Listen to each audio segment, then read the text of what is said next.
Chapter 310. On the second day of mid-autumn, Roland received a secret letter from King City. 9 out of 10 letters were sent by his personal guard, Theo, through a flying courier. Unfolding the note wrapped around the bird's claw, Roland walked to the window and carefully read it under the bright sunshine. Your Highness, your plan has achieved an amazing success. Because the palace was quickly sealed and no one was allowed to enter or leave, I was unable to find out the effect of the explosion. However, by the evening, almost all the residents knew about the attack on the palace. Whether it was in pubs, inns, or squares, wherever people gathered, there was only one topic of discussion. Even the death of the late king did not have such a sensational impact. In addition to the warning you issued before, many people now even think that Timothy has been killed in this attack, and that you will soon come to King City and become the new ruler of Grey Castle. This content made Roland completely relieved. The bombing mission had been successfully completed, and the witches had safely returned. There was no better news than this. After making himself a cup of tea, he returned to the mahogany table and continued to read. However, according to the information collected so far, there has been no movement in the territories of the great nobles outside King City, and the reaction of the palace was also very fast. Therefore, I speculate that Timothy Wimbledon is likely still alive. In addition, there are people who swear that the attack came from the sky. Some residents saw a pale white object falling from the sky and falling into the palace at a very fast speed. Therefore, I already have a preliminary plan for the task you gave me. If we can exaggerate this matter as a punishment from heaven for the atrocities of the fake king, I think many people will believe it. The people I recruited are full of enthusiasm. Usually, they have collected a lot of information about Timothy's tyrannical behavior. Now that they are mixed together, I think it will be more effective. I believe that in less than a month, this news will spread to the ears of every citizen through the Black Street Rats. In addition, I will continue to closely monitor the movements of the eastern suburbs barracks. However, according to the current situation, Timothy should have no time to care about other things before he can come up with a countermeasure to resist the attack. There was no signature at the end of the letter. After reading it, Roland folded the letter and put it in a drawer, then he let out a long sigh. It would be great if Easterly Wind No. 1 could really prevent Timothy from dispatching troops. After all, it was too much of a waste to waste a large number of people on potions in battle. The later the enemy started a war of attrition, the more opportunities he would have to win over people. Roland picked up the cup and took a sip of the fragrant black tea. What he needed to do next was to wait for the witches to return. He hadn't seen Anna for a few days, and no one had stolen the dried fish from his drawer. He felt a little uncomfortable. Just then, Carter pushed open the office door. Your Highness, 2 fleets have arrived at the pier. Has the Marjorie Chamber of Commerce arrived? Considering the time spent on the road, she missed a good show. Roland was slightly stunned. There's another fleet? Yes, Carter said with a smile. The emissary delegation you sent to the Southern Territory to recruit people has returned. The refugees they brought with them have almost filled up the docks. City Hall is following your plan and carrying out that quarantine work. Yes, it's to eliminate the possible existence of demonic plague. The chief knight coughed twice. This batch has about 400 or 500 people. Is that so? Roland couldn't help but raise the corner of his mouth. He had just been talking about this matter, and now it was effective. It seemed that the temporary housing that Lotus was responsible for would have to be increased. Let's go and see. Kyle Sichi put down the thin remnant of the book and kept repeating the same sentence. So that's how it is. Mentor? Chavez asked with some concern. Since he had received this intermediate chemistry, Kyle hadn't slept for 2 days. He almost spent the whole night reading the entire ancient book. He had also glanced at it a few times, but the content was too profound and difficult to understand. I'm fine. The chief alchemist's voice didn't sound tired at all. Instead, he was full of energy. Although the corners of his eyes had dirt, his eyes were bright and full of expression. He didn't look like someone who had stayed up all night. When a mentor was studying alchemy, he couldn't easily disturb him. This was a rule that a disciple should abide by. Until now, Chavez dared to open his mouth and ask, "This book? I don't understand. What is an atom, and what is an electron?"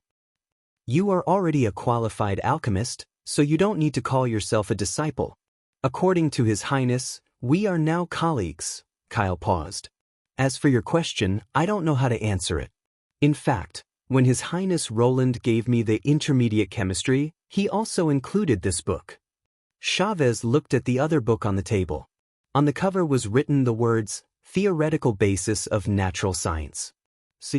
Sir, he was not used to this title. It seems to have nothing to do with alchemy, no, chemistry. "I originally thought so," Kyle said while stroking his beard. "But after flipping through a few pages, I realized that I actually know nothing about this world." What? Chavez stared blankly. Know nothing? Alchemists study the composition of objects and the nature of elements.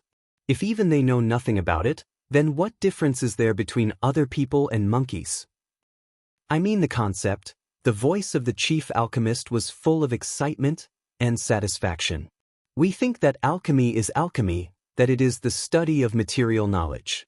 The rising and setting of the sun, the blooming and withering of flowers, none of this has anything to do with us." "Isn't that the case? The observation of the sun and the stars is what astrologers are good at. As for plants," Chavez said with slight disdain, "only farmers and herb gatherers would study them." "That's why we know nothing," Kyle said while shaking his head. "From the very beginning, this book tries to link all things together.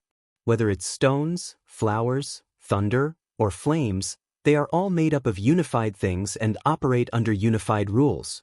Not only does chemistry react according to the rules, even the rising and falling of the sun, the blooming and withering of flowers are the same. This rule is so precise that as long as the starting conditions are the same, the results will be exactly the same. Chemistry is only a small part of it." How is this possible?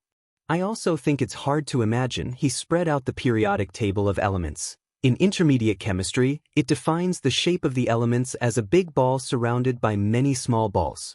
The big ball determines what kind of element it is, and the number of layers and numbers of the small balls determine the characteristics of the element. And this list is arranged according to this rule. They are as neat as a line of soldiers. I also completely understand His Highness's meaning, why we have never seen or come into contact with this element, but we can also infer its nature and reaction mechanism. Because even the fundamental reaction is also the gain and loss of the small balls, it simply doesn't involve the change of the big ball. This is also the reason why the elements in the reaction won't disappear, only transfer." Chavez pondered for a moment.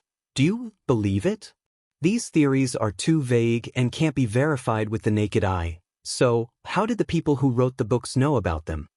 "I don't know, so I can't answer your previous question," Kyle smiled. "But it's not important whether I believe it or not. The key is that it provides a perspective that I have never imagined. It allows me to see another door, and the door is not only engraved with chemistry."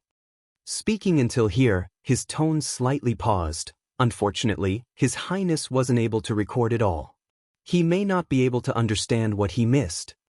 Chavez didn't understand what Kyle had said. Just like when he first became an apprentice, the alchemist's terminology was like another language to him. Now, he once again had this feeling. But he wasn't worried. As long as he stayed by his mentor's side, he would certainly be able to learn these so-called inner connections of all things. Compared to the chief alchemist, the one thing he didn't lack the most was time. After a moment of silence, Chavez opened his mouth to ask, "But why did His Highness distribute these books with different colors of names?"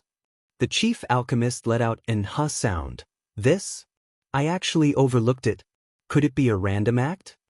But he quickly shook his head. "No, if it was black and red it would be fine, but these colors are particularly difficult to match, so it's unlikely that it was unintentional. In other words, His Highness deliberately made it like this?" Elementary chemistry was blue. Natural science theoretical foundation was blue. Elementary mathematics was green, and intermediate chemistry, remnant volume, was written in purple paint. Looking at them individually, they didn't stand out, but if they were placed together, they would be particularly eye-catching. probably in order to look good?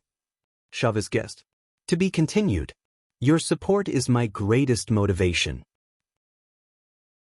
Chapter 3:11. Maine stood on an arched hillside, looking at the city in front of him. The last time he came, Wolfshart City was far from what it looked like now. Its walls were built with snow stones from the kingdom of eternal winter, clean and white, just like the teeth of a newborn wolf. In just 3 months, it had completely changed its appearance. The damaged parts were filled with local black boulders, and the parts that couldn't be repaired in time were built with wooden frames and baffles. The flowing blood soaked into the cracks of the stone, staining it with a touch of reddish-brown. From a distance, the current walls were rough and covered with dirt, like the teeth of a weather-beaten old wolf. Compared to before, it was more like the fangs of a predator. Only after biting its prey would it become more frightening. The church's army set up camp about 5 miles away from Wolfshart City. In order to prevent the Queen of Clearwater from attacking the old holy city, the scale of the army this time was not as large as the last time. The army of judges and the supply team each had 5,000 people, while the God's Punishment army had about 800 people. But with top-secret siege weapons and the pure witches, Maine had full confidence in capturing the Wolf King's lair. Your Eminence, the siege beasts have been placed in place, ready to attack at any time. A priest ran to the top of the hill and reported to him. What about the pure witches who control them? They're also ready. Maine raised the telescope and observed the position of the siege beasts, only to see 2 huge steel beasts lying in the field 2 miles away from King's City, surrounded by baffles on both sides and a straw shed on top. If one didn't look closely, it would be difficult to notice the strange shape of this weapon. Moving his line of sight forward, he saw the God's Punishment army. They were all transformed from the most devout believers of the church, standing straight and motionless in the autumn wind. Only enemies who had fought with them would know the terrifying power possessed by these extraordinary warriors. Unfortunately, they couldn't act on their own and had to fight under the orders of their commanders. These commanders never appeared in public in front of the church, and when they fought, they disguised themselves as members of the God's Punishment army, mixing with the troops. Except for the 3 archbishops and the Pope, no one knew their true identity. Very good, Maine nodded with satisfaction. Return to your position and wait for the horn to sound. Yes, Your Eminence. Next was the Supreme Pontiff's pure witch. When he thought of those 2 witches, he couldn't help but frown. They were completely different from the other witches who had been raised by the church. Even when they were marching and fighting, they still acted in their own way. If it had been one of Maine's pure witches, they would definitely have been whipped as punishment. However, in terms of position in the church, they were on equal footing with the bishop, so Maine had no way to order them around.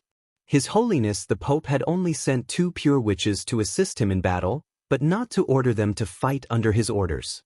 However, he also understood that it was necessary to borrow their strength if he wanted to completely eradicate the hidden danger. The bishop walked down the hill and came to a tent on the outskirts of the camp.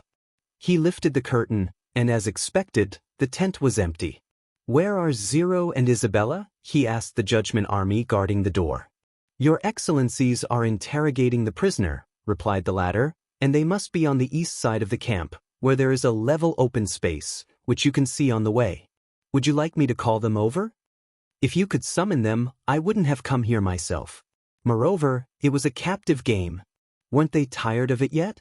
Maine said with a sullen face. No need, I'll go and have a look.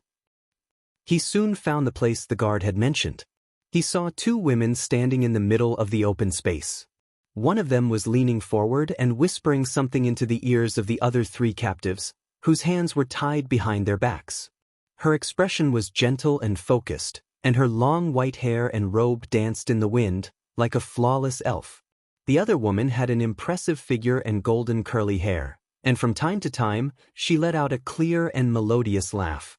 Tell the surrounding Judgment army to leave this place immediately, Maine ordered the presiding judge, who was acting as a guard beside him. The same goes for the people in charge of the captives. Tell them not to interfere in this matter. The blonde witch had also noticed the commotion here. She greeted her companions and then quickly walked over. Your Excellency, the person who came bowed slightly and said, Why did you drive away the spectators? The trial is about to begin. Lady Isabella, he nodded in return. The full-scale attack on Wolfshart City is about to begin, and it is meaningless to interrogate the captives at this time. Moreover, these people are only spies we caught along the way, and they know very little information. If possible, I hope that you and Zero can immediately rush to the front. Rest assured, since we are here, we can't let an important enemy go, Isabella said, spreading out her hands. As for the trial, I can't stop her. Why don't you act as a spectator? It won't take long anyway. Same as before? Yes, the rules are basically the same, she smiled. Zero likes this kind of game the most. Then quickly start. Damn it, Main's face was expressionless, but his heart was extremely annoyed. Rather than calling it a trial game, it would be more appropriate to call it a cat and mouse game. The captives had to escape from the other side's designated range or defeat the witches in order to get a chance to live, but this chance was extremely slim. It was just a bait to lure the mice to fight. It seemed easy to achieve, but in fact, it was far beyond reach. This was also his intention to drive away the Judgment Army who were responsible for protecting and monitoring the pure witches. This process was completely unfair, and the behavior of the other side was also far from being pure. If they saw too much of it, perhaps their faith in the church would be shaken. When I become the Pope, I must teach them the importance of obeying orders. At this time, Zero had already untied the ropes on the captives, and at the same time spread out her hands, indicating that she did not carry any weapons. And in front of the captives were placed a long sword, a scimitar, and a light crossbow. Come on, fight or escape, follow your heart, she said with a smile, and her tone was still gentle. Only God can make a judgment. One of them gritted his teeth, suddenly picked up the crossbow from the ground, and directly shot at the pure witch. Then, regardless of whether the shot hit or not, his other hand had already grabbed a long sword, and took advantage of the momentum to slash forward. The whole movement was so smooth that it was obviously not a skill that a militia would have. However, the sword did not cut anything, and the pure witch took 2 steps back, easily avoiding this surprise attack. When he raised his head, he could not help but be stunned, only to see that the crossbow bolt was bitten by the other side, as if it was a harmless branch. Zero spat out the crossbow bolt, smiled and said, "Please continue." The captive's eyes widened, and his hands slightly trembled. Maine could see that the courage that he had gathered with great difficulty was almost gone. Even if he continued to fight, it was estimated that he would only be able to make one last blow. Sure enough, after a moment of hesitation, he let out a roar as if to vent his anger, raised his sword and rushed straight at the unarmed woman. But this blow was too stiff. Even with his eyes closed, Maine could guess the result. Judging from the short contact with Zero for the past 2 weeks, the ability of this pure witch was simply bottomless. She was not an extraordinary, but she had a fighting talent that was no less than that of an extraordinary witch. This kind of talent did not lie in strength or resistance to blows, but in the superb skills. Even if she did not use her magic, she was also a terrible enough fighter. Zero slightly leaned her body, easily avoiding the opponent's slash, and then with a pair of seemingly weak hands, she clamped the captive's head, and with the help of his forward momentum, gently pulled. Only a light sound was heard, and the captive suddenly became limp as if all the bones in his body had been pulled out. She turned her head and looked at the remaining 2 people. "Next, it's your turn. Your support is my greatest motivation." Chapter 3:12. Seeing this scene, the other captive turned around and fled, which made Zero somewhat disappointed. She turned into a ray of light and entered the captive's body. The captive immediately stopped, his eyes turned white, and then his body underwent a strange change. This was not the first time Maine had seen such a scene, but no matter how many times he saw it, he could not help but feel a chill in his heart. A dim light burst out from the captive's body, and his body twisted and deformed, finally turning into the appearance of a pure witch. He knew that this was not a simple replacement or killing, but what exactly happened during the transformation process, perhaps only the Pope and the person involved would understand. Zero took a deep breath and walked back to the last captive. He was the youngest of the 3 captured spies, about 14 or 15 years old. His slightly immature eyes were full of shock and fear, as if he could not believe what had just happened. "Now only you are left," she whispered, ire. Hearing these words, the boy who was trembling with fear and wanted to pick up the scimitar was suddenly stunned. Why? God told me everything. You were originally a child of a farmer in the suburbs, but because of the Wolf King's order, the whole village was forced to move into the city to undertake labor such as repairing the city wall, making military supplies, transporting provisions, and so on. They didn't let you off just because you were young, but recruited you into the investigation team. In reality, they left you to your own devices. She reached out and stroked his cheek. The best evidence is that when you first came back with information about the movement of the church's army, the captain of the guards didn't even let you through the city gates. After listening to the report, he let you continue to follow us. Am I right? Ire opened his mouth, but could not say a word. Of course they won't let you in because your family no longer exists. Whether it's your parents or brothers, they're just like you. They're just Wolf King's consumables. If they let you go back, won't everyone in the scouting team know about it? Zero continued, your father accidentally fell and died when he was filling the gap in the city wall, and your mother went to the supervision team but was whipped and punished. She is now in a critical condition. Without God watching over all this, the evil in the world will always flow wantonly like sewage. Are you sure you want to serve such a ruler? He couldn't help but widen his eyes, and an uncontrollable grief appeared on his face. This, impossible, you're lying to me. God never lies. The Pure Witch shook her head. You know deep down that I'm telling the truth. The root cause of all this is that the nobles have never treated you as their own kind. You are just livestock that they can take whatever they want. What we need to do is to put an end to all this evil and injustice and build a new world under the supervision and protection of God. Al fell to his knees and cried bitterly, What should I do? Follow your heart. Only God can judge. He choked with sobs and said, I was wrong. I'm willing to tell you everything I know. I'm willing to do anything to save my mother. Good boy. Zero patted his head and took out a plant full of slender leaf from her pocket and handed it to him. Eat this and have a good sleep. It can help you stabilize your emotions. She tore off half of the leaf and put it in her mouth to chew. Just like me. When Wolfshart City is breached tomorrow, maybe you'll be able to see your mother again. Maine frowned. That plant was the sleeping fern used to make dreamland water.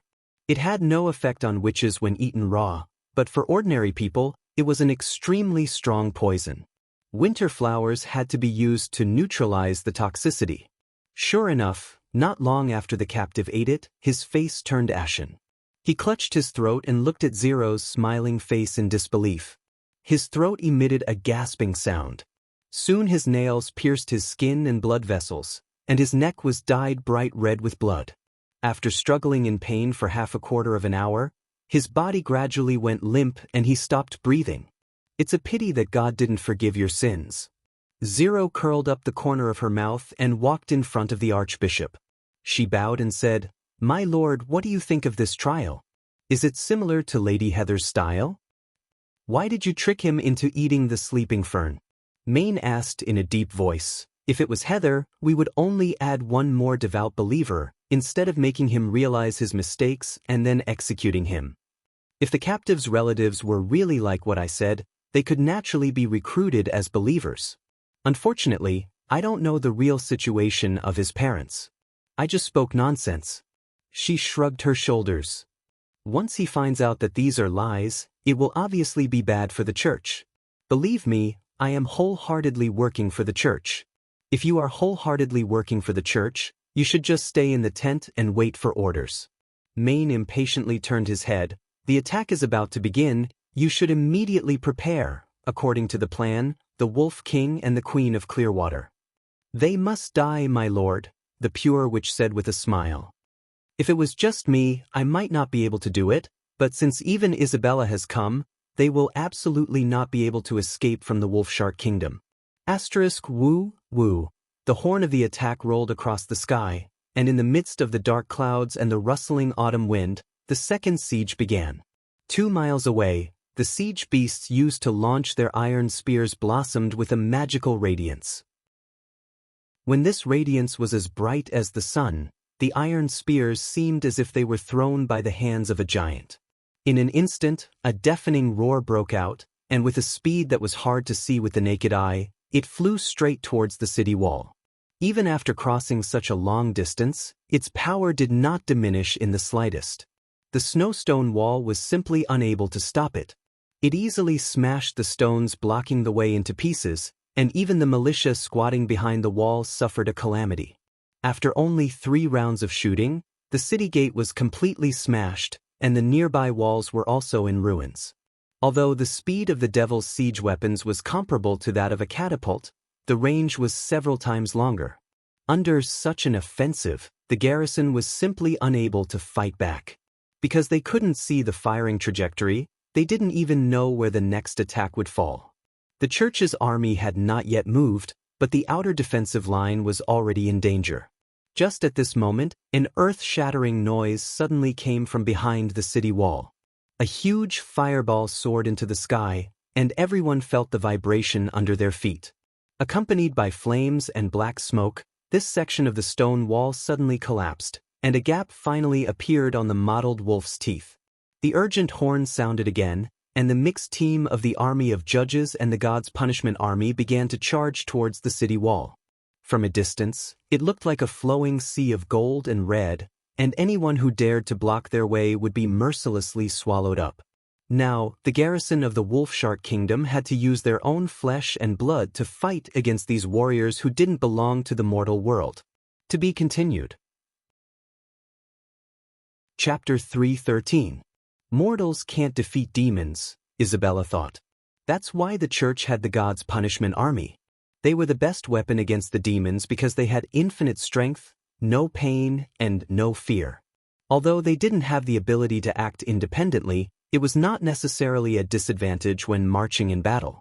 Such a powerful force was naturally not something that the guards, who were mere mortals, could resist. Especially without the support of the city wall, it was simply impossible to defeat these elites of the church in close combat. The Golden Torrent was the army of judges.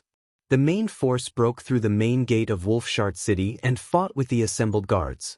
The red dots were the God's punishment army. They jumped over the collapsed walls as if they were walking on flat ground and began to kill the enemies who tried to stand firm. Do you want to help them? She turned to look at Zero. The latter yawned and said, No, my magic power is limited and must be reserved for the important target. You can use swords, hammers, and crossbows to fight. Isabella curled her lips and said, Anyway, they can't defeat you. Zero shook her head and said, If I go, they can easily win. If I don't go, they can also easily win. I don't want to do this kind of meaningless thing. Well, she changed the topic and said, Why did you do that before? What? To play with that captive. His Excellency the Bishop's face is stiff, Isabella said with some worry. He doesn't seem to like this kind of trial. And the next pope is likely to be him, so you may suffer a little. His Excellency Maine will be angry because he hasn't become pope yet, Zero said indifferently. When he enters the library on the top floor of the pivotal secret temple, he will naturally understand that this is the way to please God. What way? To play with. The pure which stroked her snow-white hair that was blown messily by the wind. God has never come to the world, nor does he protect the world. He only uses an illusory goal to make us approach it one after another, eager to get its gift. This is very similar to the trial just now, isn't it? At least I gave him a clear goal, but God has nothing. He didn't even guarantee that the goal is real, or in other words, everything is our own speculation. Even so, we still risked our lives. Tiske, this is the most thorough toying. What is this guy talking about? Why can't I understand a single word? Isabella frowned. You've been to the library? No, she shrugged. His Majesty O'Brien told me all this. He was not a witch and his lifespan was nearing its end. He had heard that when mortals reached the end of their lifespan, they would revisit their life experiences and could not help but want to find someone to talk to. He even wanted me to devour him before I died. You can't, Of course I can't. This will make Lord Maine furious, Zero interrupted. Don't worry, I know what I can't do. She smiled mysteriously. There's also another possibility. What if I lose? Wouldn't I be giving my body to him for free? I don't think so. If you lose, nothing will happen. Isabella sighed. This guy was a strange person, probably related to her ability. After devouring so many people, there was almost nothing in the world that she had not experienced. So Zero was rarely enthusiastic about one thing. Everything she did was for fun, and it had to be unusual fun. Isabella turned her eyes back to the battlefield. Suddenly, a group of desperados appeared on top of the city wall. They rushed toward the God's Punishment Army. Most of them were pierced by the whistling spears when they approached, but there were still a few who managed to get close to the God's Punishment Army. Then there was an explosion, and the smoke and dust raised covered the gap in the city wall. This should be the alchemy weapon that appeared in the last siege. She thought, it looks powerful, and it is a good choice to use to contain the demonic beasts. However, fighting against the God's Punishment Army was tantamount to suicide. If it were not for the pills, they would not even be able to get close to Scourge. On the other side, the flow of the Golden Sea also slowed down. Suddenly, a raging fire broke out under the city gate, isolating the judges who had not yet entered the city. After some people touched the fire, even if they rolled on the ground, they still could not put it out. Well, the density of God's stones of retaliation behind the gate has increased several times, and there are also 2 of higher quality. It seems that some important people have come, Isabella said. Since that's the case, let's go. Zero stretched her body. But these 2 people are not the Wolf King or the Queen of Clearwater. She glanced at the inner city. The strongest reaction is still in the castle. Are you sure you want to go? Isn't the army in trouble? An easy victory and a Pyrrhic victory are not the same thing. I have to help His Holiness O'Brien reduce his losses. Zero tilted her head and said seriously, as I said before, I am wholeheartedly for the church. In the afternoon, the siege of Wolfshart City's outer defense line was finally broken. After Scourge took control of the breach, the judges began to clear the streets of the resistance. The target has begun to move. Isabella looked in the direction of the castle. They seemed to intend to go to the river dock. The 2 important people who came to organize the resistance were the Wolf King's sons, and now both of them had been swallowed by Zero. Through the prince's information, she further confirmed that the moving god stone was the biggest target of this mission. In addition, they had also killed a fallen witch, whose appearance and attire looked like that of a person from a different race. After the witch's death, the number of mercenaries who dared to die together with the God's Punishment Army suddenly decreased. They probably want to leave by ship, Zero said with a smile. Let's go and complete the mission given by His Holiness. The other side's actions were obviously very cautious, changing several routes along the way. After arriving at the dock, they did not board the ship with the black sail, but instead chose a small single-masted merchant ship. However, no matter how they covered their tracks, their every move was exposed to Isabella's surveillance. The moment the Wolf King and the Queen of Clearwater boarded the deck of the small boat, the 2 of them had already surrounded them from both sides of the dock. Most of the 20 people on the ship were personal guards, and at this time, they did not even need to ask to know that the situation was not right.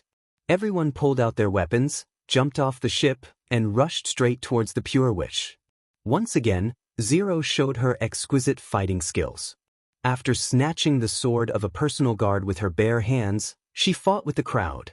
Every time she swung her sword, someone would fall, and her footsteps were light and agile. Almost no one could see through her next attack. Whether it was picking, chopping, or blocking, Zero used the most appropriate strength and the most tricky angle to swing her sword. Soon, more than 10 personal guards were lying on the ground, all of them killed by a single sword strike. The Wolf King pulled out the sword from his waist, ready to fight to the death. Isabella, he shouted. I know. The latter immediately launched her ability, which was a circle of no light that could only be seen by the magic eye. In Isabella's field of vision, the black forbidden areas formed by different god stones of retaliation were slightly trembling at their own frequency, like ripples on the surface of the water. She controlled the field to vibrate at the same frequency and then connected it with the god's stone area. The ripples of the two instantly offset each other, and the field became flat and smooth. Zero immediately turned into a dim light and drilled into the Wolf King's body. When the Wolf King twisted and turned into a pure witch, the Queen of Clearwater showed a look of disbelief. Why can you use your ability in front of the god's stone of retaliation? Because the god's stone is not what you think. Isabella then smoothed out the other side's trembling, but you don't need to know this, because it will soon be over. Before her voice fell, Zero once again rushed towards Garcia Wimbledon. To be continued. Chapter 3:14. It had been a long time since she had felt such warm sunshine. Garcia stood in the garden and took a deep breath. The smell of rosemary floated into her nose along with the breeze. This was not the kingdom of eternal winter. In the far north, there was nothing but cold wind, frozen soil, and fragrant winter flowers. In the backyard of the castle, there were always pieces of meat and intestines waiting to be dried, and the strong fishy smell lingered in the air. This was also not the port of Clearwater. The wind did not carry the familiar salty and humid smell, and even if she closed her eyes, she could not hear the sound of the sea rushing up to the beach. This was the palace of Grey Castle, she thought. But it was a little different from what she remembered. Garcia sat down beside the central flower pond and stroked the slightly rough stone bricks. When she was a child, she had fallen while playing hide-and-seek here. Her forehead had hit the edge of the flower pond and blood had flowed all over her face. Her father had knocked away all the stone bricks and replaced them with smooth cobblestones. In this way, although she could no longer trip and hurt people, she could no longer use it as a cover to hide. At that time, she remembered that in addition to herself, there were also Gerald and Timothy. When they saw their sister fall, they were all frightened. In order to coax her to stop crying, they even imitated their own fall and deliberately hit their heads against the edge of the flower pond. Of course, after that, they were beaten by her father. It was a part of the past that Garcia had thought she would never recall. It was like a secret buried under a tree, buried deep in the ground. But when she returned to the old place, she found that this scene had not faded in the slightest. Even after digging it out from the soil, it was still vivid. Everything seemed to have returned to her childhood.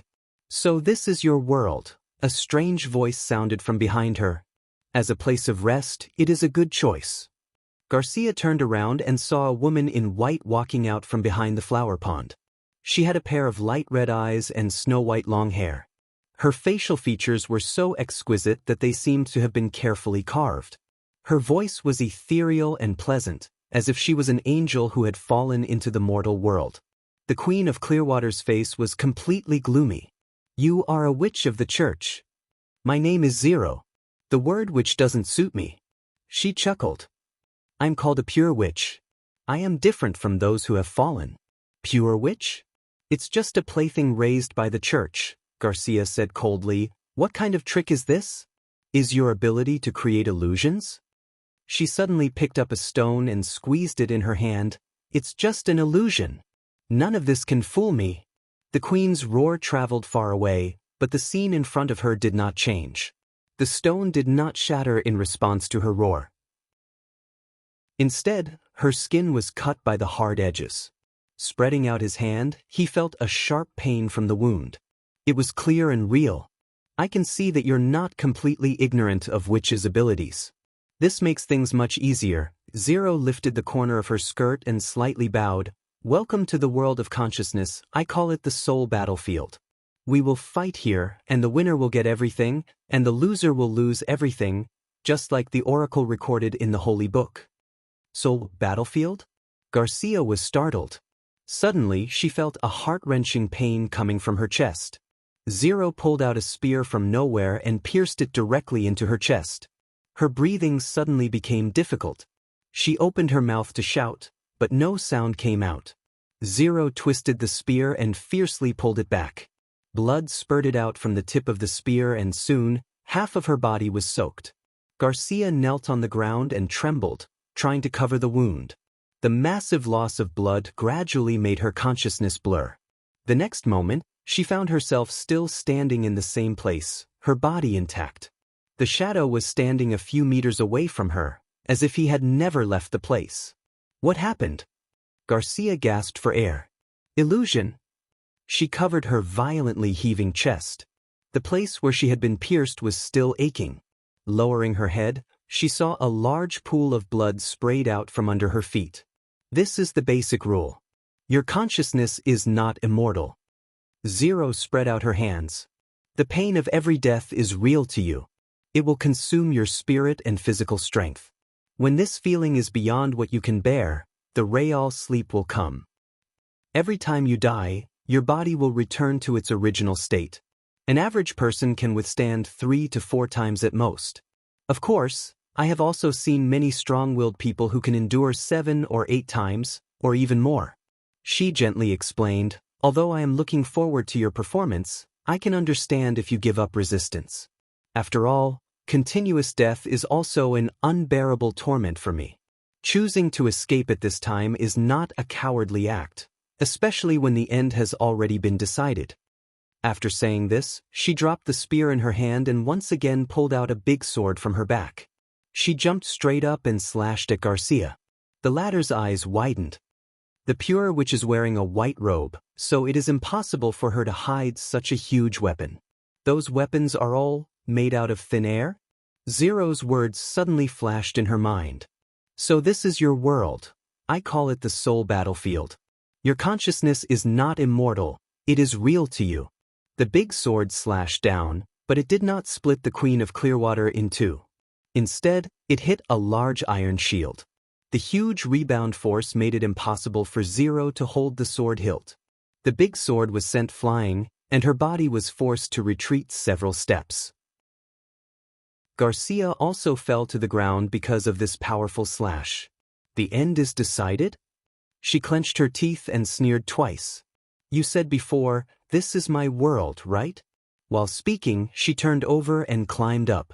A crossbow suddenly appeared in her hand, and she raised it to shoot at the other side. At the same time, a cross rose behind Zero, firmly trapping her body. The crossbow arrow instantly entered the Pure Witch's abdomen.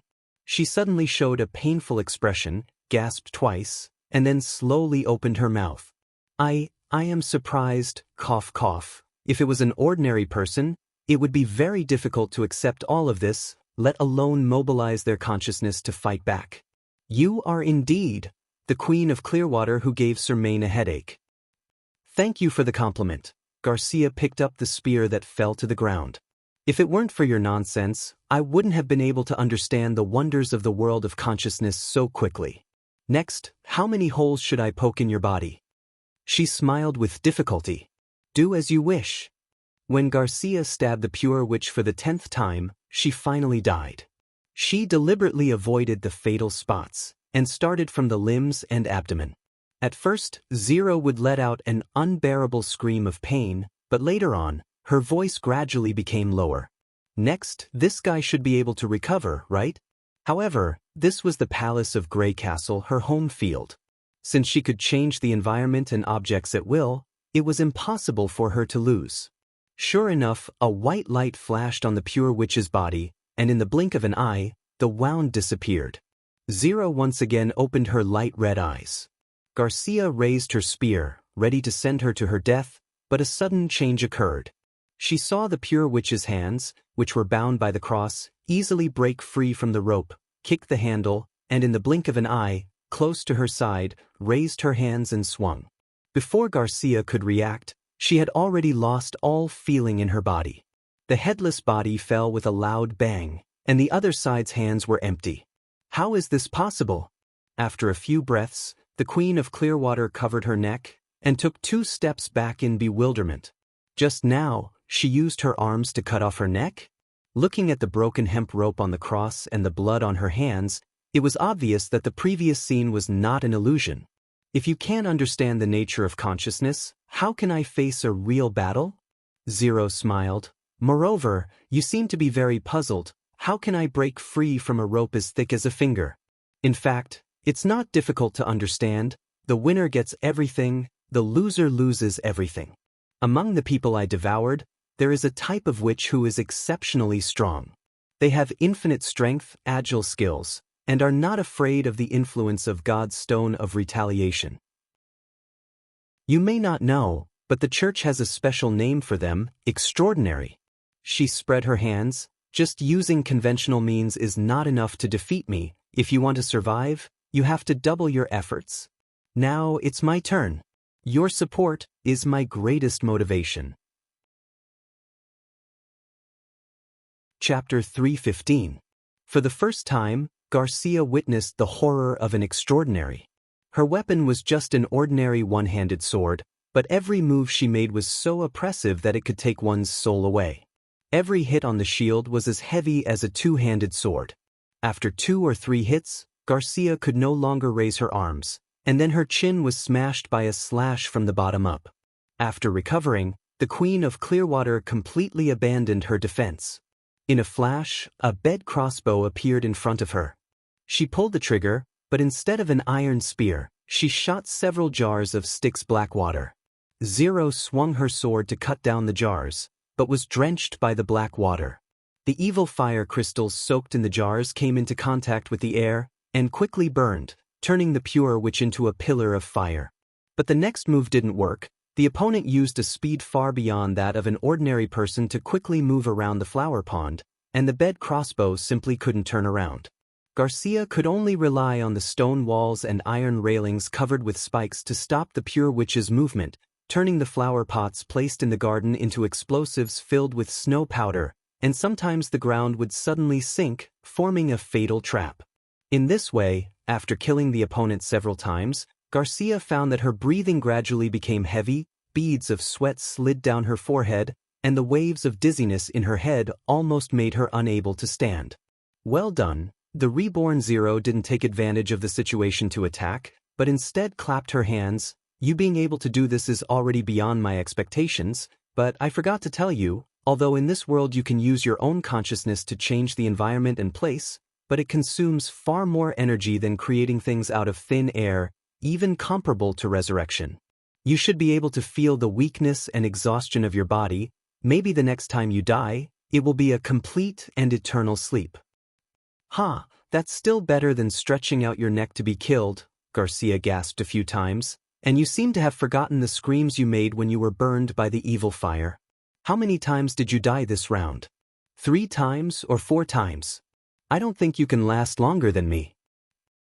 Zero was silent for a moment before opening her mouth. Since I became a pure, the church has made a lot of preparations for me, from gaining knowledge, learning fighting skills, to feeding the army of judges to improve my ability. The judgment warriors knew that they would be sacrificed, but they still stepped into the soul battlefield. In the realm of consciousness, they tempered my skills by fighting to the death. Then, they accepted death with peace of mind and passed on their understanding and experience to me.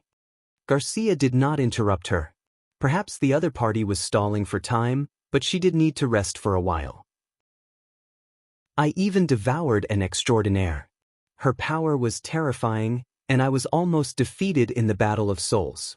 But in the end, I relied on the devil's weapon to defeat her and obtained everything she had. Due to the different nature of magic, I was unable to truly transform into an extraordinary, nor was I able to display the abilities of the other witches who had been engulfed. However, in the world of consciousness, these were not difficult matters. After that, very few people could threaten me. In these 200 years, I had devoured so many that even I couldn't remember how many people I had devoured. I've experienced every pain, joy, sorrow, and joy in this world. She paused. Even death. What are you trying to say? Garcia frowned. The difference between you and me, Zero replied calmly. The superposition of many souls has made my will incomparably strong. If measured by the number of deaths, I think I can withstand at least 100 deaths. I'll help you verify it. She sneered twice, but her heart sank. The other party's demeanor did not seem to be bluffing. When she had cleanly killed the guards at the dock, it could be seen that the pure witch indeed possessed fighting skills that did not match her age. If that's the case, then I must have a more powerful weapon. Quickly think, what kind of weapon can easily kill an experienced extraordinary witch? The battle of souls is not a contest of imagination. Zero seemed to have seen through her thoughts. You can't make yourself invulnerable out of thin air, nor can you summon those earth-shattering weapons from ancient legends. You can't create things that you haven't experienced. What you see and know is the key to victory. I'll cover the entire garden with strong snow powder so that you won't be able to hide, Garcia said coldly. Even if I die, at least I can drag you down with me. Even if the result is meaningless. The Pure Witch looked at her with pity. In that case, I'll show you the true power of the church. Beams of red light appeared behind Zero, and then condensed into a hideous and terrifying chariot. Its body was so huge that it directly crushed the garden wall. The two metal spears protruding from the top of her head reminded Garcia of the report of the Wolf King's guards. A kind of ballista that she had never seen before was attacking the city wall. Both its range and power were unprecedented. Could it be that the guards were talking about this behemoth in front of her? Then she heard a buzzing sound. The thick spear directly passed through the layers of obstacles set by Garcia and effortlessly tore her into two halves. When her body flew backward, she could still see her organs and blood spilling out. The chariot continuously launched unstoppable spears, but after recovering, it quickly repeated the same death. She did not even have the time to create snow powder to perish together with the enemy. The continuous pain made her consciousness gradually blurred. The earth began to tremble, cracks appeared in the sky, and under the thunder and lightning, the garden was set ablaze. A strong will can only delay failure, but it can't change the result. Zero closed her eyes. You've persevered long enough. Rest in peace. As soon as her voice fell, the whole world collapsed. It's over. Isabella curled her lips. Shouldn't it be over in an instant? You've obviously changed back to your original appearance, but you didn't say a word for a long time. I thought you really failed. I found some interesting things in her memory. Zero opened her eyes. These ideas make me feel a little emotional. Oh? There's actually something that makes you emotional? Isabella said carelessly. That strange alchemy powder, you should have found it, right? Yes, the alchemists call it strong snow powder. Its composition is quite simple, and it's common in the workshop. That's good. Hurry back to the holy city and report to His Holiness O'Brien. She exhaled. The battle here will continue for at least 3 or 4 days. But without the leader and the witches, the remnants are no longer a threat to the God's punishment army. Let's go. Zero nodded. Wait. Isabella stopped her. What's wrong? Is it an illusion? Her appearance is obviously the same as before, but why do I always feel that there is something different in her light red eyes? Isabella carefully looked at her for a moment, then shook her head. No. Nothing. Maybe I'm thinking too much. To be continued. Chapter 3:16. In the Lord's Hall of Border Town, a grand celebration banquet was being held. In addition to the witches, all the high-ranking members of the City Hall and the First Army were present, including Bear of Mons and Carter Lannis, who were originally nobles, and Iron Axe and Kyle Sichi, who were born as commoners. Especially the latter, it took Roland a lot of persuasion to pull him out of the laboratory to participate in this, in his words, meaningless banquet. In order to let the people feel the same way, in addition to the public speech, he also ordered the kitchen to bake a large batch of white bread with the refined starch left over from the production of explosives, and distributed it to the people of Border Town. As long as they had an ID card, they could receive a limited amount of delicious food from the City Hall. While the First Army was on their way home, most of the people in the town already knew of the victory of the battle. Of course, they might not understand the purpose and meaning of this expedition, but as long as there was free bread, it was a day worth celebrating. This was also the first time that Roland imitated King City's style of holding an elegant banquet. There was no barbecue or large pieces of stew. All the food was cut into small pieces and served on white plates. There was a variety of seasonings placed on the side, which could be dipped according to their own taste, similar to the buffet restaurants of later generations.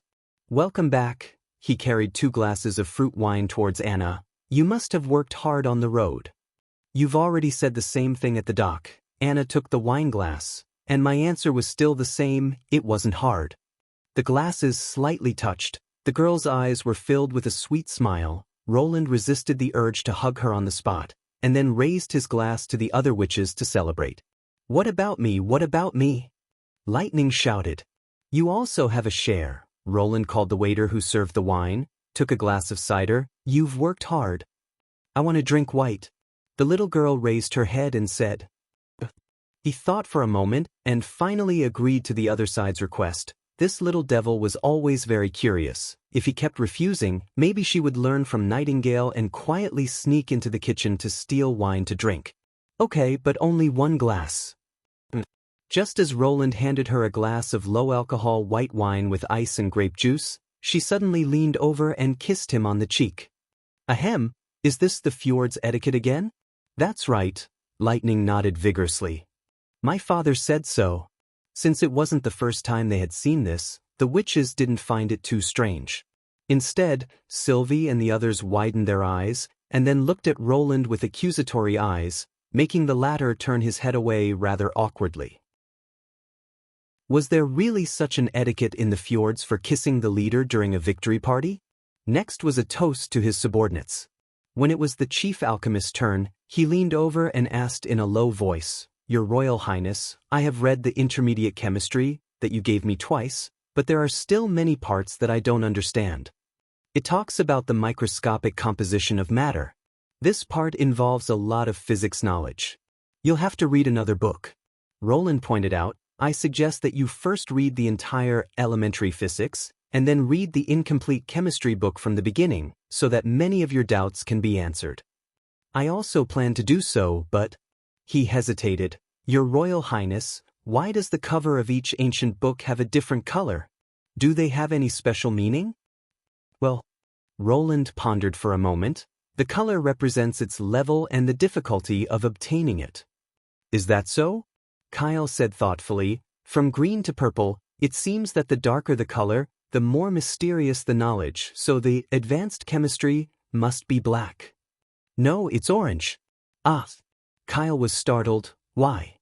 Roland smiled. Who knows? Halfway through the banquet, he walked out of the hall and came to the castle terrace.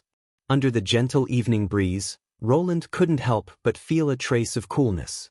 Half of autumn had passed, and he realized that it wouldn't be long before the long winter brought by the months of demons would cover the entire western region. However, this year was completely different from the previous year. The trade with the Marjorie Chamber of Commerce had brought a lot of liquidity. In addition to exchanging these golden dragons for food and materials, a considerable part of it was distributed to the people in the form of salaries. According to the statistics of the convenience market, the sales of various goods had increased a lot recently, and some goods that could significantly improve the quality of life, such as steaks and eggs, were growing very rapidly. There was no doubt that this was a sign that the living standards of the people were gradually improving. In particular, the natives had new free housing, and their salaries had increased a lot compared to the past. They began to try to buy food that they could usually only enjoy during festivals. The newly introduced population was still at the stage of saving money to buy a house. When they could settle down, the market would inevitably usher in a new peak of sales. In the end, what did the people need? Sometimes, as long as they had enough to eat and drink, they would be grateful to the Lord and follow him until their death. In this era, most of the civilians were easily satisfied. Your Royal Highness, be careful not to catch a cold. Nightingale appeared behind him, holding a thin leather coat in her hand. She threw the coat to Roland, took out a piece of dried fish, and stood beside him. What are you thinking about here? Nothing. He smiled and put on the coat. I just suddenly wanted to see my territory. The town seems to be very lively. Nightingale pointed in the direction of the brightly lit square. It's already evening, but there are still so many people who haven't gone home. Because today is the first day of the new play, Dawn, Roland smiled. It's also the first time the troupe has returned to the town after a few months. The people probably can't wait to see Miss May and Ms. Irene again. But then again, Miss May would soon become Ms. May Lannis. He really didn't expect that his chief knight would act so quickly and take the star of the western region into his hands. When the other side mentioned it to him with a sincere face, he was stunned for a while before he reacted. The wedding of the chief knight required the approval of the loyal lord, and Roland naturally had no objection to this kind of thing. Finally, the wedding date was set after the end of the months of the demons, which was the day when Border Town was officially built. When I first sneaked into the town, it was still a dead place, Nightingale sighed. Now, even standing in the castle, I can feel their joy. Life is always getting better day by day. Roland raised his head, looked at the bright, cloudless night sky, and took a deep breath. He still had a lot to do, such as expanding the scope of education, establishing public health care, strengthening cultural construction, encouraging childbirth, and so on. These would all be transformed into a solid force in the western region and lay the foundation for the unification of Grey Castle. What about us? Nightingale asked with a sly look in her eyes. Of course, Roland patted her head. I promise. Yes, your support is my greatest motivation. Chapter 317. Seeing that His Royal Highness had left, Lightning pulled Maggie to a corner of the hall. Goo! Her hair was almost touching the ground, and when she moved she looked like a floating ghost. Pushing aside the white hair that covered her cheeks, Maggie's cheeks were bulging, and her mouth was still holding a piece of pork chop that she hadn't swallowed. I found an interesting place, whispered Lightning. It's in the concealing forest, and I plan to explore it tomorrow. Do you want to come with me? Gulp. Maggie swallowed the food in her mouth and nodded again and again. Okay, what do you need to prepare? 3 things for the expedition? No, 3 things that are most commonly used. Lightning found that when she spoke, she would occasionally use some strange words that His Royal Highness Roland often used: a fire sickle, dry food, and a dagger.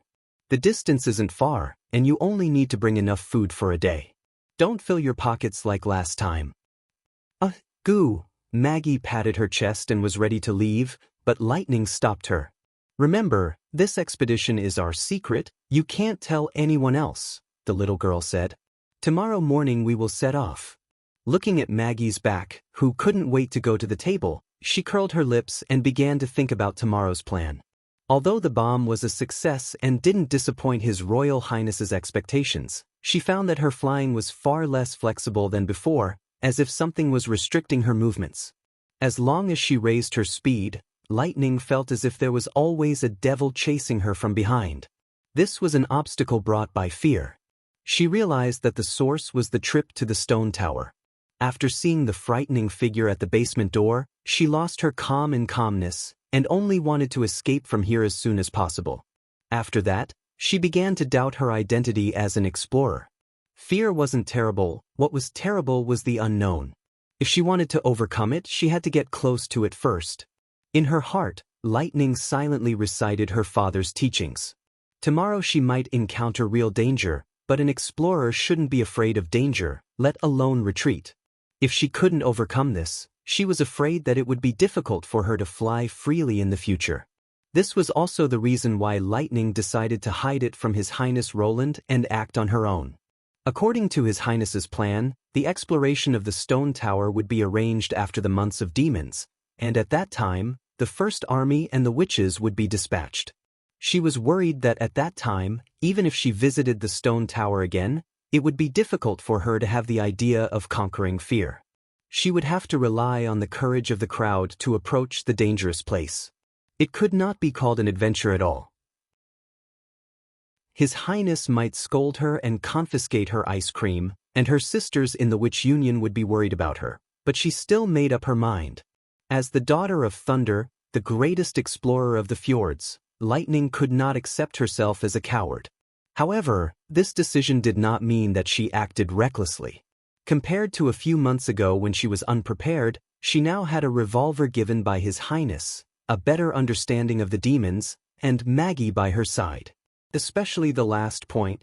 If they really encountered a group of demons in the tower, even if Maggie couldn't turn into a demonic beast to drive away the enemies, she could at least take her and escape. Explorers don't need a large group of people to boost their courage, she thought. but they can have a few trustworthy teammates. After the banquet, Lightning put the honey meat she had saved up into a cloth bag, followed by weapons, torches and water bags. The successful completion of the bombing mission had given her some confidence back, and His Highness's encouragement and the slight stubble on her cheeks had doubled her courage. Striking the iron while it was hot, tomorrow was the best time to leave. Early in the morning, she flew to the top of the castle, where Maggie was squatting on top of the wall waiting for her. "Check your bag." "I've brought everything you told me, Goo." She changed back to her original appearance and opened the backpack that was slung across her waist for the little girl to check. This time the bag was filled with less than half of the food, but at least it was filled with a dagger and a fire scythe. "Well, this time you're qualified. Let's go." Lightning soared into the sky and flew towards the direction of the concealing forest with the pigeon. This journey had been repeated many times in Lightning's mind, so even if she closed her eyes she could still find the right direction. Today's weather was slightly gloomy, but it was a lot better than the last time when it was covered with dark clouds. The color blocks that made up the earth slowly moved backwards, and the closer they got to the area of the stone tower, the more nervous Lightning became. "You said last night that the interesting place, was it the new eagle's nest?" Maggie asked. "No, it's much more interesting than that." Lightning shook her head. "The goal we're going to explore is an ancient ruin. It's a stone tower that was left behind more than 400 years ago. The basement still hasn't collapsed. Maybe we can find some ancient books that describe the situation at that time." "Ancient books?" Maggie shook her wings. "It doesn't sound as interesting as digging out eagle eggs, Goo." "An eagle's nest has at most 2 or 3 eggs. You can eat them up in a few bites," the little girl said patiently. "If you can really find such books and bring them back to His Highness Roland, he'll definitely be willing to reward you with a basket of eggs. Whether it's boiled or steamed, you can eat 3 eggs a day for a long time." "Really?" Maggie suddenly became spirited. "Then let's hurry to find the ancient books." "Goo goo." Near noon, the two successfully arrived above the destination. Half of the stone tower covered with vines and moss still stood in the forest. Everything around it looked the same as a few months ago. Nothing had changed. Lightning descended, flew around the stone tower, and after confirming that it was safe, gently landed. "Is it here, Goo?" The pigeon lay on her head and shouted. "Sure." Lightning made a gesture to keep quiet. In the quiet forest, their voices were particularly noisy. "Speak quietly, there may be demons here." "Demons?" Maggie's tail immediately stood up. "You wait for me up there." She pointed to the top of the broken tower and said in a low voice, "I'll go and explore the situation first." Stepping on the gradually withering grass, there was a slight rustling sound under her feet. The entrance of the stone tower was not blocked by the plants again, and Lightning could still see a small cluster of vines that she had cut with her dagger last time. She held her breath, went into the tower according to the original route, and approached the basement passage in the center of the tower little by little. Looking at the dark staircase in front of her, she could even hear her heart beating fast. Fear comes from the unknown. Overcome fear. Approach the unknown. The little girl kept encouraging herself in her heart, lit a torch, and walked down the stairs step by step. Walking to the corner of the passage, she sneaked a peek. The collapsed wooden door was already broken, and there was no sign of the demon at the entrance of the basement. Only the deep darkness behind the door was left, like a big mouth that was about to devour someone. At this moment, she heard a voice floating over from the darkness. It was faintly discernible, but it was extremely familiar. Lightning could not help but shiver, and all the hair on her body stood up in an instant. She almost could not restrain the urge to turn around and run away. She clenched her teeth, suppressed the surging fear in her heart, covered her mouth, and listened again. This time the voice was much clearer, and the tone was exactly the same as the last time. "Help me." To be continued. Your support is my greatest motivation. Chapter 318. Lightning felt goosebumps all over her body. She suddenly remembered the stories that had been circulated among explorers. The demons that crawled out of the abyss, the ghosts that died with resentment, or the undead that lingered. All of them were the nightmares of explorers. Even if they looked into each other's eyes, they could take away a person's life. Illusions and deceptions were their best tricks. Was there such a monster hidden in the ruins? Although Thunder said that these stories were just nonsense made up by some third-rate explorers, she still felt shaken at this moment. Otherwise, who else would be able to shout continuously for months under the siege of the demons without changing the pitch and interval of his shouts? She was now faced with a dilemma. If it was really a legendary evil creature that had killed all the demons, it seemed that she couldn't escape the misfortune of trespassing. But if it really persisted until now, then the demons should still be in the ruins. What should she do? After hesitating for a moment, she decided to fly back to discuss with Maggie.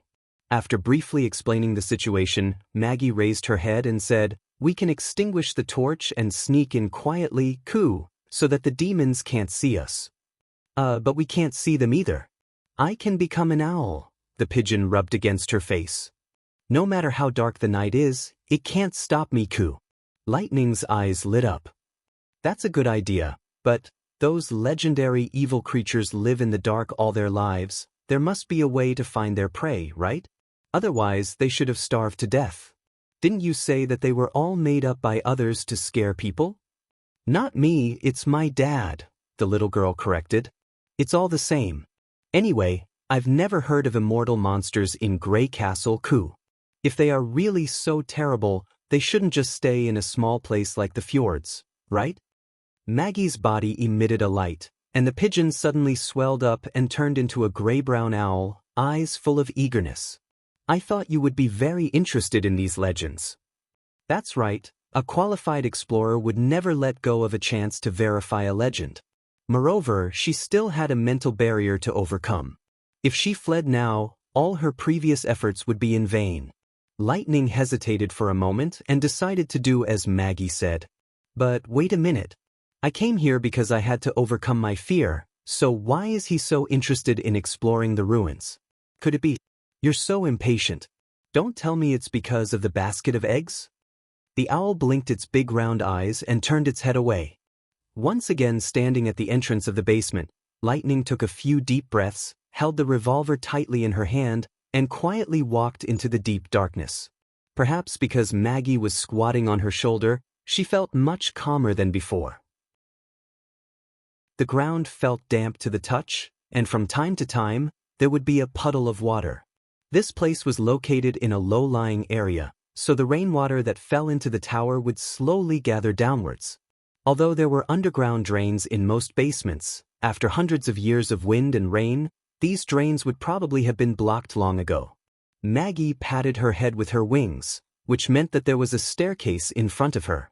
Lightning slowed down her pace, slowly probed the edge of the staircase, and then carefully went down. After turning a corner, she suddenly saw light. Soft yellow light came from the end of the staircase and shone on the ground, reflecting sparkling light. After looking carefully, she found that the slightly shaking ground was actually a pool of dirty water. According to the door frame that was half submerged in water, she could see that the water at the bottom of the basement was probably knee-deep. She carefully walked to the junction of the staircase and the water, and with her feet off the ground, she slowly floated to the door and looked inside. She saw an empty space inside the door. The underground space of the stone tower was unbelievably large, far larger than the part above ground.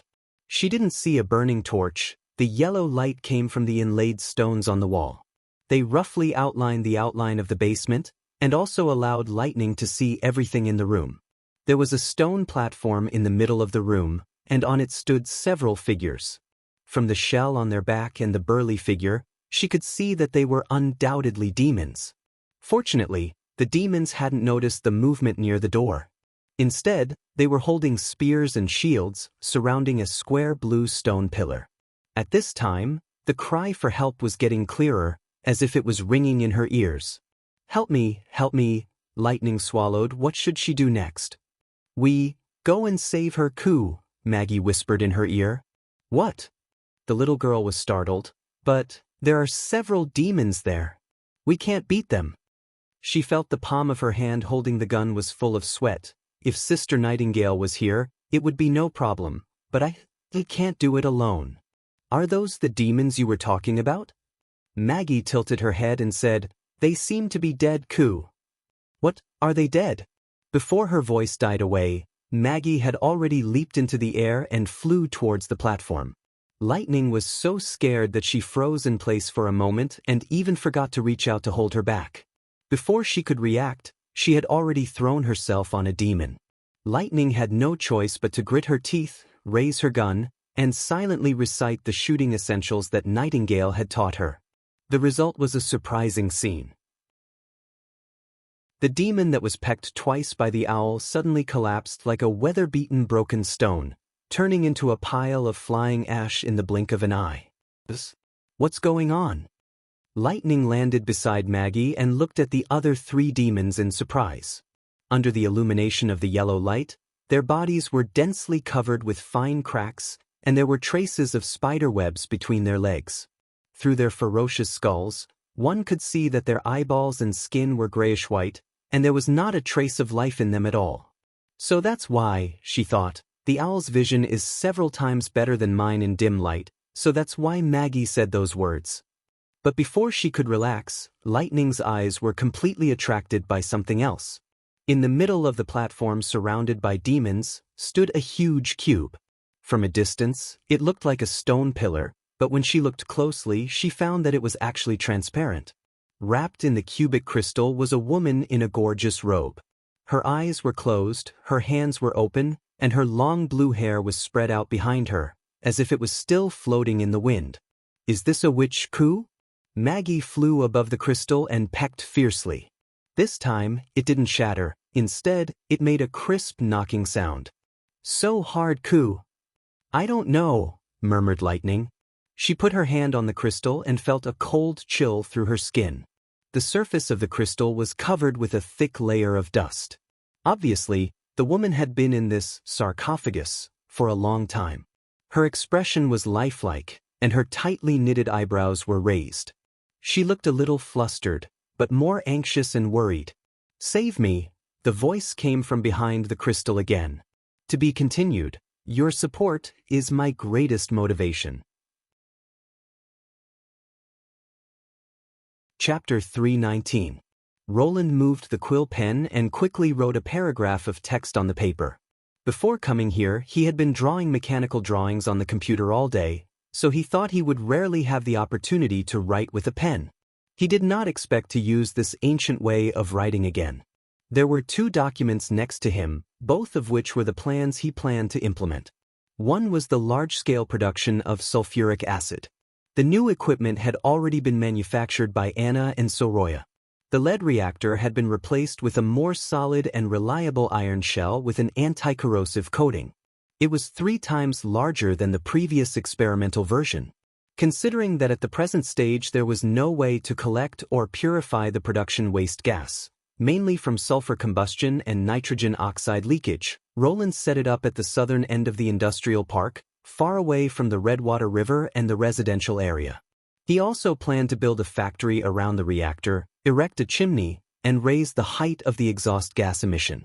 Since increasing the production of sulfuric acid was of great help to expand the production scale of concentrated nitric acid, putting the equipment into production was the most important task at present. The content of the document was to order Kyle Sichi to select a group of disciples to be specialized in the production of sulfuric acid. Barav also needed to recruit some reliable local residents to act as assistant handymen. The entire chemical plant would have around 100 people in the first phase. The second document was to establish a public medical system. To be honest, Roland was not familiar with this field, and he knew nothing about modern medicine. However, this did not prevent him from developing a simple plan that met the current needs with his common sense. First of all, the biggest role of this department was to publicize and popularize science. For example, water should be boiled before drinking, meat should be cooked before eating, the cause of illness and the way to deal with it, the difference between parasites and microorganisms, and so on. Thanks to his growing prestige, it was not difficult to make the people do something according to his requirements. However, if he wanted them to understand why they had to do it, he needed someone to specially carry out publicity and education. This kind of thing was useless to say once, so he would repeat it 7 or 8 times, or even dozens of times. It was like a slogan hanging in the field. The more he said it, the more people would slowly accept this point of view. Secondly, it was to encourage childbirth. City Hall had limited manpower, and he was not willing to set up a separate family planning department, so he temporarily included this in the public medical system. Population was always the most scarce resource in this era. It was naturally best for the people to have more children. Nana's ability made up for a series of thorny problems such as the risk of childbirth. With her, the postpartum survival rate could almost reach 100%. In addition, in order to prevent the abandonment of female babies and the occurrence of only giving birth without raising them, he formulated a detailed subsidy and punishment policy. For example, the subsidy for female babies was slightly higher than that for male babies. The subsidy would be paid in installments, and abandoned babies would face fines and imprisonment. The last point was to be responsible for collecting fees. In addition to fertility treatment, the hospital would charge a certain fee based on how much magic power Nana consumed. This would not only reduce the burden on the little girl, but also lay the foundation for the future hospital system. Roland had already decided on the first person in charge of the department. It was Nana's father, Viscount Pine. The third document was the one he was currently writing. It was also the most complex and enormous plan for the construction of Border Town. It involved the implementation of the expansion of Border Town and the merger of Long Song Stronghold. When the time came, it was certain that a series of universal laws would be promulgated to govern the people of both places. The judicial system and the public security system would also have to be complemented. If he wanted to write this content flawlessly, it was certainly not enough to rely on his own knowledge. Roland intended to first draw up a draft, and then discuss the other details with the City Hall's director, Barov. After writing the first part, he stretched his sore wrists and walked to the French window. Today's weather was very gloomy. In the morning he didn't see the sun, and in the afternoon, the sky was covered with dark clouds. It seemed that a heavy rain was brewing. The slightly chilly autumn wind swept through the castle's back garden, and he could hear the rustling of the olive trees. At this moment, a black dot appeared on the horizon and flew in the direction of the castle. "It's lightning," Nightingale's voice came from behind him. "She probably went to the concealing forest to pick mushrooms again," Roland said with a smile. Usually, when there was no reconnaissance mission, Lightning and Maggie's practice was completely free flight, so it was normal that they didn't return to the castle for lunch. According to the two of them, they often went to the woods to find some bird eggs and beehives, or to catch some strange small animals and roast them to eat. Probably the final form of an explorer would be transformed into Bear Grylls. In addition, although birdbeak mushrooms basically grew on trees, he always couldn't help but think of the story of the little girl who picked mushrooms. "Your Highness's smile is a bit strange." "Ahem, I thought of an interesting story. Do you want to hear it?" Roland cleared his throat. Once upon a time, there was a little girl who liked to pick mushrooms while counting. The shadow grew bigger and bigger. Unexpectedly, it didn't fly over the castle, but instead descended and rushed straight to the office's French window. Roland was startled and reached out to open the window. Lightning rushed into the room without hesitation. Your Highness." As soon as she landed, she shouted excitedly, "I found a witch." "A witch?" Roland asked curiously. "Where?" "In the stone tower of the concealing forest." Lightning pointed to Maggie, who had just flown into the office. "She can testify." "Cuckoo." Maggie raised her head. "Stone tower?" He frowned. "What happened? Tell me in detail." After listening to Lightning's description, Roland couldn't help but suck in a breath of cold air. This girl was too bold. She actually dared to explore the ancient ruins of the Devil with a Pigeon. But what was more frightening was that there was actually a witch sealed in the ruins. Of course, it could also be an ordinary person sealed by a witch. In any case, this was incredible news. "What's with the cry for help?" "It's this thing, I found it on the table behind her." Lightning took out a palm-sized iron box from her pocket. At first glance, it looked like a small makeup mirror. Opening the lid, he saw a red gem embedded inside. She pulled the trigger next to the gem, and an anxious female voice suddenly appeared in everyone's ears. "Help me." Roland immediately shuddered. The voice seemed to be far and near at the same time, and it was really a bit creepy. If he had heard such a cry for help coming from the dark basement, he would definitely turn around and leave without saying a word. "There's magic in the gem," Nightingale appeared and said in amazement. "I can see a weak magic vortex, just like the one inside a witch's body." Well, it seemed that it was a magic player that could continue to make sound. The possibility that the other party was a witch had increased by 1. "Are there other stones like this in the basement of the stone tower?" "I didn't look carefully, many parts of the room were flooded." Lightning shook her head. "At that time, I just wanted to come back early to tell you the news." "Don't do this again, especially if you go to a dangerous place without permission." Roland patted her head, then looked at Nightingale. "Call all members of the Witch Union and Iron Axe to the office. The plan to search for the ruins may have to be carried out in advance." "Yes, your support is my greatest motivation." Chapter 320. Genius 1 second. Remember if you want to go? Sure, Net provides you with wonderful novels to read. After everyone had arrived, Roland told them everything that Lightning had found. A transparent crystal coffin in an ancient ruin, no signs of decay in the damp basement, a magic gem that kept crying for help, and a demon that turned into ashes. "What do you think? Are you trying to say that she might be a witch?" Anna pondered. "If she's still alive, she might be able to learn more about what happened 400 years ago. It's also possible that she isn't a witch, or even doesn't belong to that era." Scroll hesitated for a moment. And she might not be on our side," Leaf added. This sentence made Roland slightly stunned. Indeed, if the ruins were left behind by the church, the person was likely to be a member of the church. Judging from the luxurious clothing described by Lightning, he might even be a high-ranking member. It would be fine if it was an ordinary person, but if it was a witch, it would be tricky to deal with it. From the fight between Ashes and Nightingale to the attack of the Faceless One, it could be seen that there was no clear dividing line between the fighting power of the witches. Without wearing a god's stone of retaliation, an extraordinary might not be able to compete with an ordinary witch with a unique ability. And if a combat witch was attacked by an auxiliary witch, the situation would be equally worrying.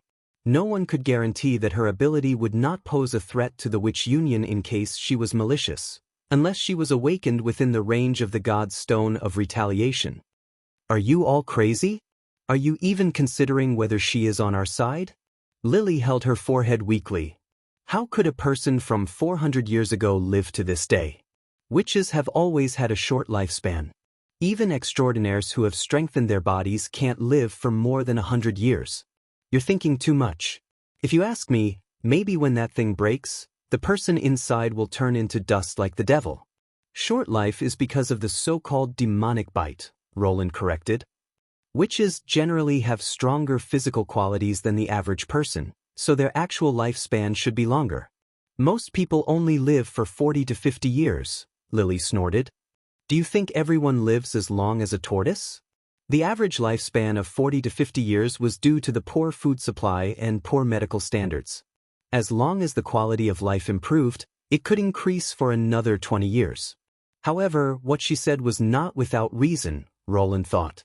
Even with these, there was still a long way to go before reaching 400 years of life. Even a tortoise might not be able to live that long. But she does seem to be alive, cried Lightning. You'll know when you see her. She's completely different from those dead devils. Her skin is smooth and her lips are full of blood. Maggie! Goo! Lightning is right. All right, stop arguing, Vendi interrupted. Whether she's dead or alive, it's worth a try. Are you sure? Scroll asked with a frown. In case she really is a witch of the church, we just need to hang a god's stone of retaliation on her before she wakes up. Moreover, we still have Anna and Nightingale, so it won't be a problem to control her. Vendi calmly said, the key is that she may know about the accident that happened more than 400 years ago. This alone is worth our rescue. Indeed, the information about the devils was very important to Border Town. Moreover, the information that the church tried to hide would certainly be extremely disadvantageous to them. If they could grasp this information in advance, They might be able to take the initiative in future confrontations. Anna and Nightingale also expressed their agreement with Vendi's view. In this way, even if Scroll felt it was inappropriate, she no longer opposed it. The Witch Union had basically reached a consensus. What about the First Army? Roland looked at Iron Axe. We can only dispatch 50 people at most, Iron Axe said. Your Highness, you've already sent several squads to help City Hall recruit refugees from all over the country. Now there are only 500 soldiers left in Border Town. Although Timothy has been punished by God, he may still stake everything and launch a large-scale attack on the Western Territory. The First Army must leave behind enough people to guard against King's City. I understand, Roland nodded. The scale of 50 people was really a little small.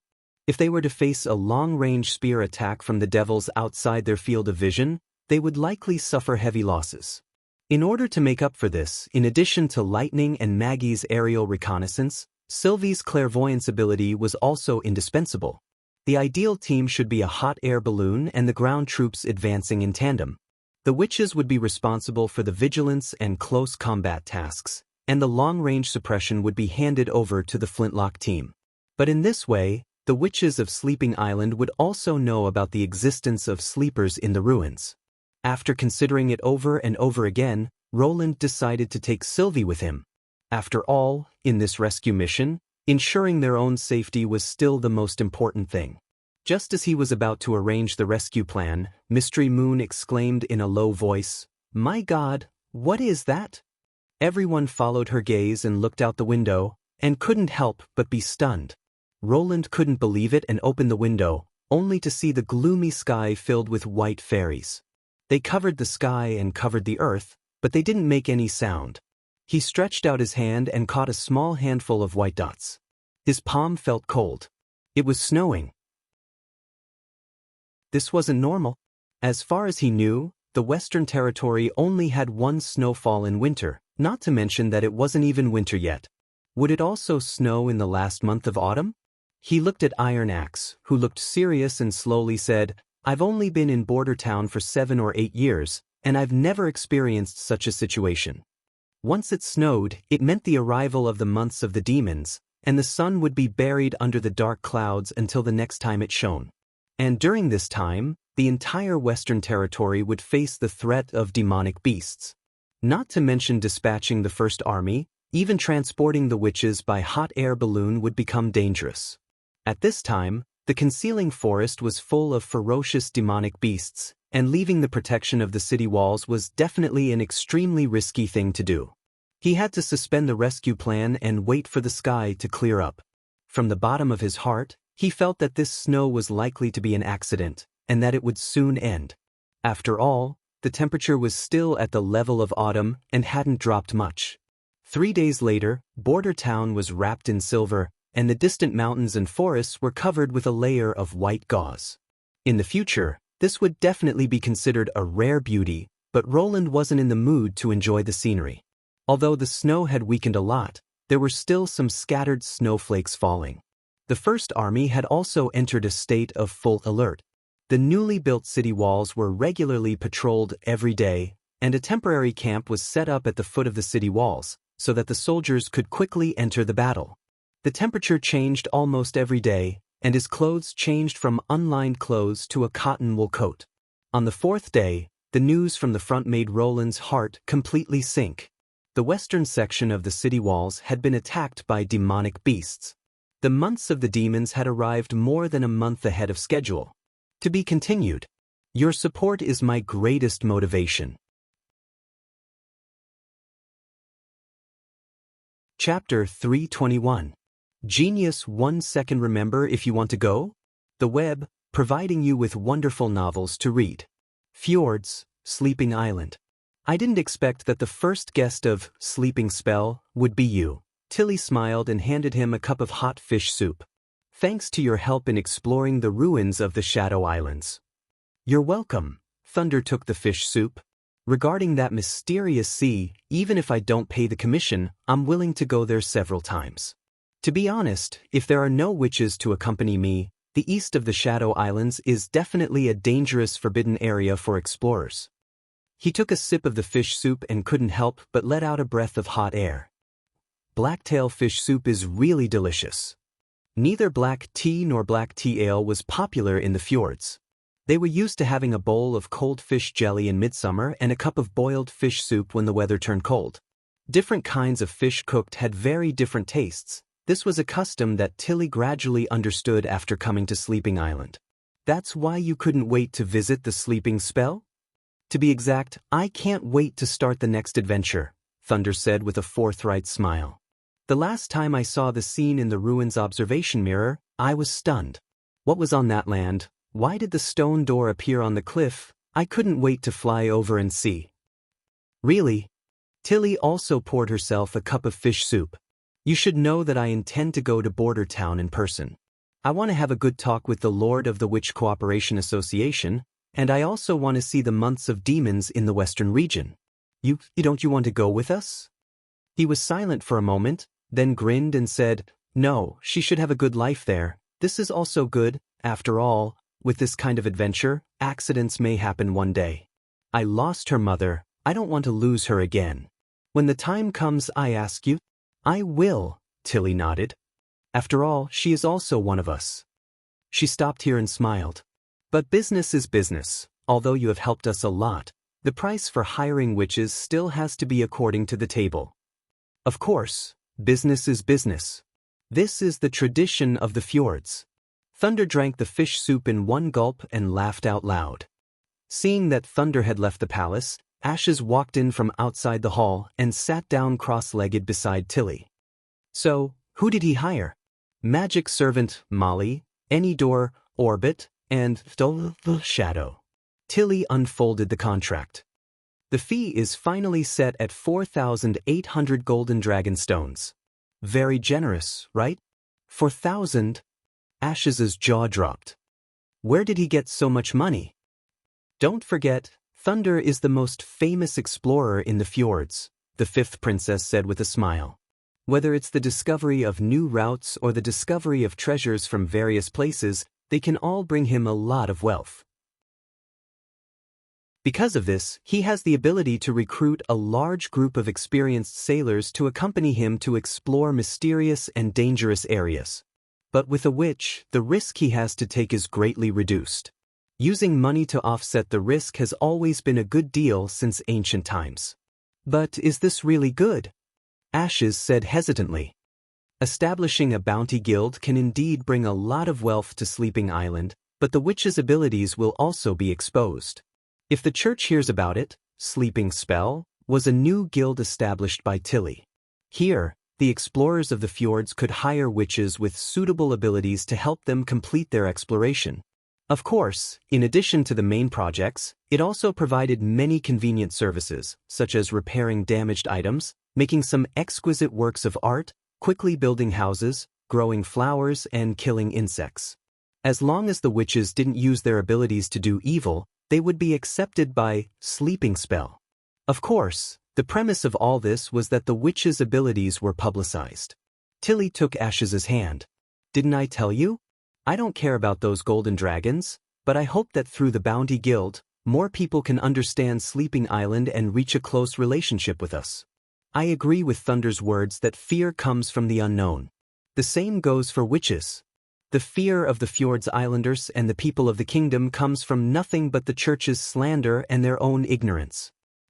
I can't force them to take the initiative to contact and understand witches, so I can only actively promote myself, telling them that this is not the power of the devil, and that the witches' abilities are not strange and unpredictable. They are awakened from ordinary people, but in essence, they are still a member of the human race. When they know more about each other, this fear will disappear. She paused and then continued, as for the church, they never care about what abilities we have. Capturing witches has always been the responsibility of the Judgment Army, and occasionally the God's Punishment Army. In front of the God's Stone of Retaliation, any ability is not much different. I hope what you said is right, Ashes said softly. I only know how to fight and kill, so I can't help you with this. You've already helped me a lot, Tilly smiled. If I want to develop Sleeping Island, the most important thing is to connect with the fjords. Understanding each other is a process, and what I'm doing is just to shorten this process as soon as possible. In addition, the Bounty Guild can also play a special role. She stuck out her tongue and revealed a sly smile.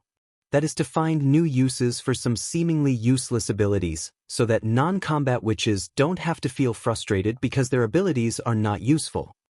Ashes was amused by her expression. You always have so many reasons, layer after layer, it's hard not to accept them.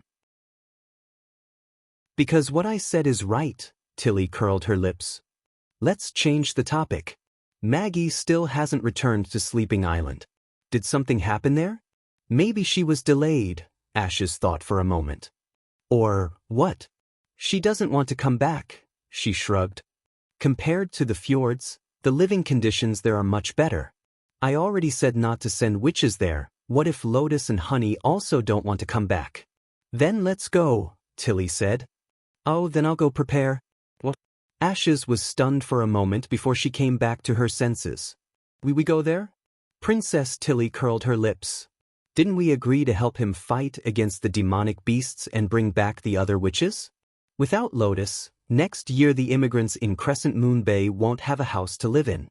But there is still more than a month before winter, so there's no need to go there so soon, right?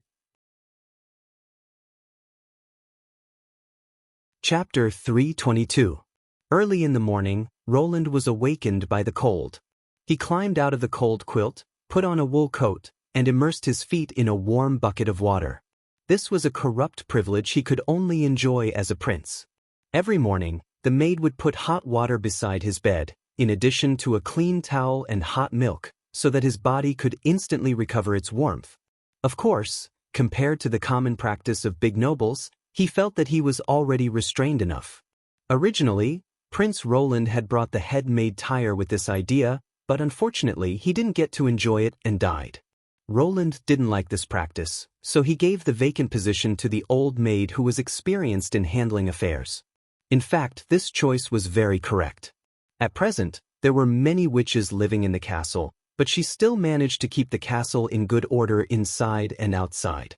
The fire in the fireplace had long been extinguished, leaving only white flying ashes. Behind him, a cold wind blew through the gap in the window.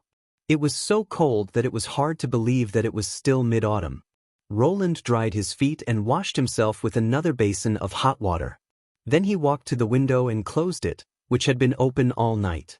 Although open fireplaces were very common in this era, he was still worried about the problem of carbon monoxide poisoning, so every night when he slept, he would leave a gap. In the first half of the night, the temperature inside could still be maintained in a warm state, but as the firewood burned out, in the early hours of the morning, it was no different from outside. I have to find a way to solve this problem, Roland thought, otherwise, I won't be able to sleep in the future. After breakfast, he took Nightingale, the chief knight, and a group of guards to the city wall area for a routine inspection. There was a large grassland between the old and new walls, but now it had become a vast expanse of white. Walking on the thick snow, the soles of his shoes made crunching sounds. Looking up, the sky was pale gray, and occasionally a snowflake would float into his neck, bringing a trace of coldness. He knew that this weather was likely to last until next spring, or even longer. How is the situation of the defense line? It's much better than the last time. Carter Lannis looked relaxed. Most of the soldiers of the First Army have been to the battlefield, and they also have revolving rifles. A section of the city wall that is about 100 meters long only needs 10 people to guard it, and it's enough to suppress the demonic beasts circling below. Moreover, the new city wall was half a meter taller than the previous stone wall.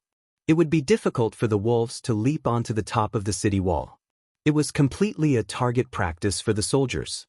As long as there are no hybrid demonic beasts, these monsters won't be able to cross the line of defense. That's good. Roland climbed up the city wall. Along the way, the soldiers held their heads high and saluted him. Based on this spirit alone, they were like two different people compared to the militia soldiers from before. At that time, although everyone stood on top of the wall and seemed to thrust their wooden spears in unison, it was only a conditioned reflex formed from repeated training.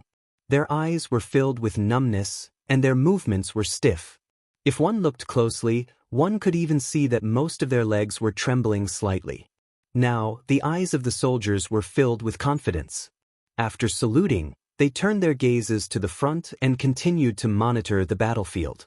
Walking along the city wall to the side of the concealing forest, Roland found that it was a lot more lively. The temporary residences built for the serfs and the fugitives were arranged in this area. Looking down from the top of the wall, one could see a long slope arranged in parallel, like an undulating wave line. Inside each raised slope, there were more than 10 rooms, and the structure was exactly the same as a cave. The thick soil walls could maintain the indoor temperature, and with the addition of a heating device, a fire bed, and a linen cover, one could keep away from the cold. The entire residential area was divided into 2 large areas. The area close to the city wall was called the Western District, which was used to house the fugitives. The Eastern District, which was far away from the city wall, was divided into serfs. Every day, the city hall would send people here to distribute food and charcoal, and the fugitives also needed to provide logistics for the First Army guarding the city wall. As for the serfs, most of them had already saved enough wheat for themselves. Except for some of the more active people who went out to look for odd jobs to earn extra money, the others basically rarely left their warm houses. At this moment, at the junction of the Eastern and Western District, a fierce dispute suddenly came. Roland looked towards the direction of the voice and saw a group of people surrounding the main road in the center of the residential area, arguing loudly about something. One of them was wearing a blue and white uniform and seemed to be a clerk of the city hall. Soon, the quarrel escalated into a fight, and the 2 groups of people were fighting each other. The scene was chaotic. "Your Highness?" Carter asked. "Let's go take a look," Roland nodded. The group of people arrived at the scene of the disturbance, and the chief knight took the lead, rushing straight into the fighting crowd. In 2 or 3 moves, the most violent people were knocked down to the ground. One after another, Roland's personal guards pulled out their swords and shouted for everyone to stop. The scene was soon under control. After discovering that the person who had arrived was the Lord, the 2 groups of people simultaneously knelt on the ground. "What's your name?" Roland looked at the clerk who had been punched twice in the face and frowned. "What happened here? Who attacked you first?" "Your Highness, I'm Koya Jarvis," he shouted while covering his face. "It was that damn fugitive who attacked me first, the guy dressed in brown sackcloth. I was still distributing food when he pounced on me like a vicious dog." The fugitive pointed at Koya raised his head and said, "Your Highness, it's not like what he said. These people colluded with the serfs to extort us. They charged us money for every oatmeal. When you took us in, you clearly said that it would be distributed free of charge." Roland was a little surprised. The fugitives from the eastern region had already been sorted out by the city hall. All the craftsmen, those with special skills, or those who were literate, had been moved to the first ring. It was reasonable to say that the remaining people were ordinary civilians. However, from the tone of his voice and the words he used, it didn't seem like something a civilian would say. In comparison, the member of the city hall, whose mouth was full of insulting words like damn and vicious dog, was really disappointing. Since he had a name, there was an 80 to 90% chance that he was one of Duke Ryan's knights. "I did say that before you were officially incorporated into Border Town, your oatmeal and shelter were free of charge," Roland repeated in front of all the fugitives. "Now, these words are still valid. Your Highness is merciful. Long live the Lord." "Thank you, Your Highness." The fugitives kowtowed and shouted. Koya Jarvis's face suddenly became livid.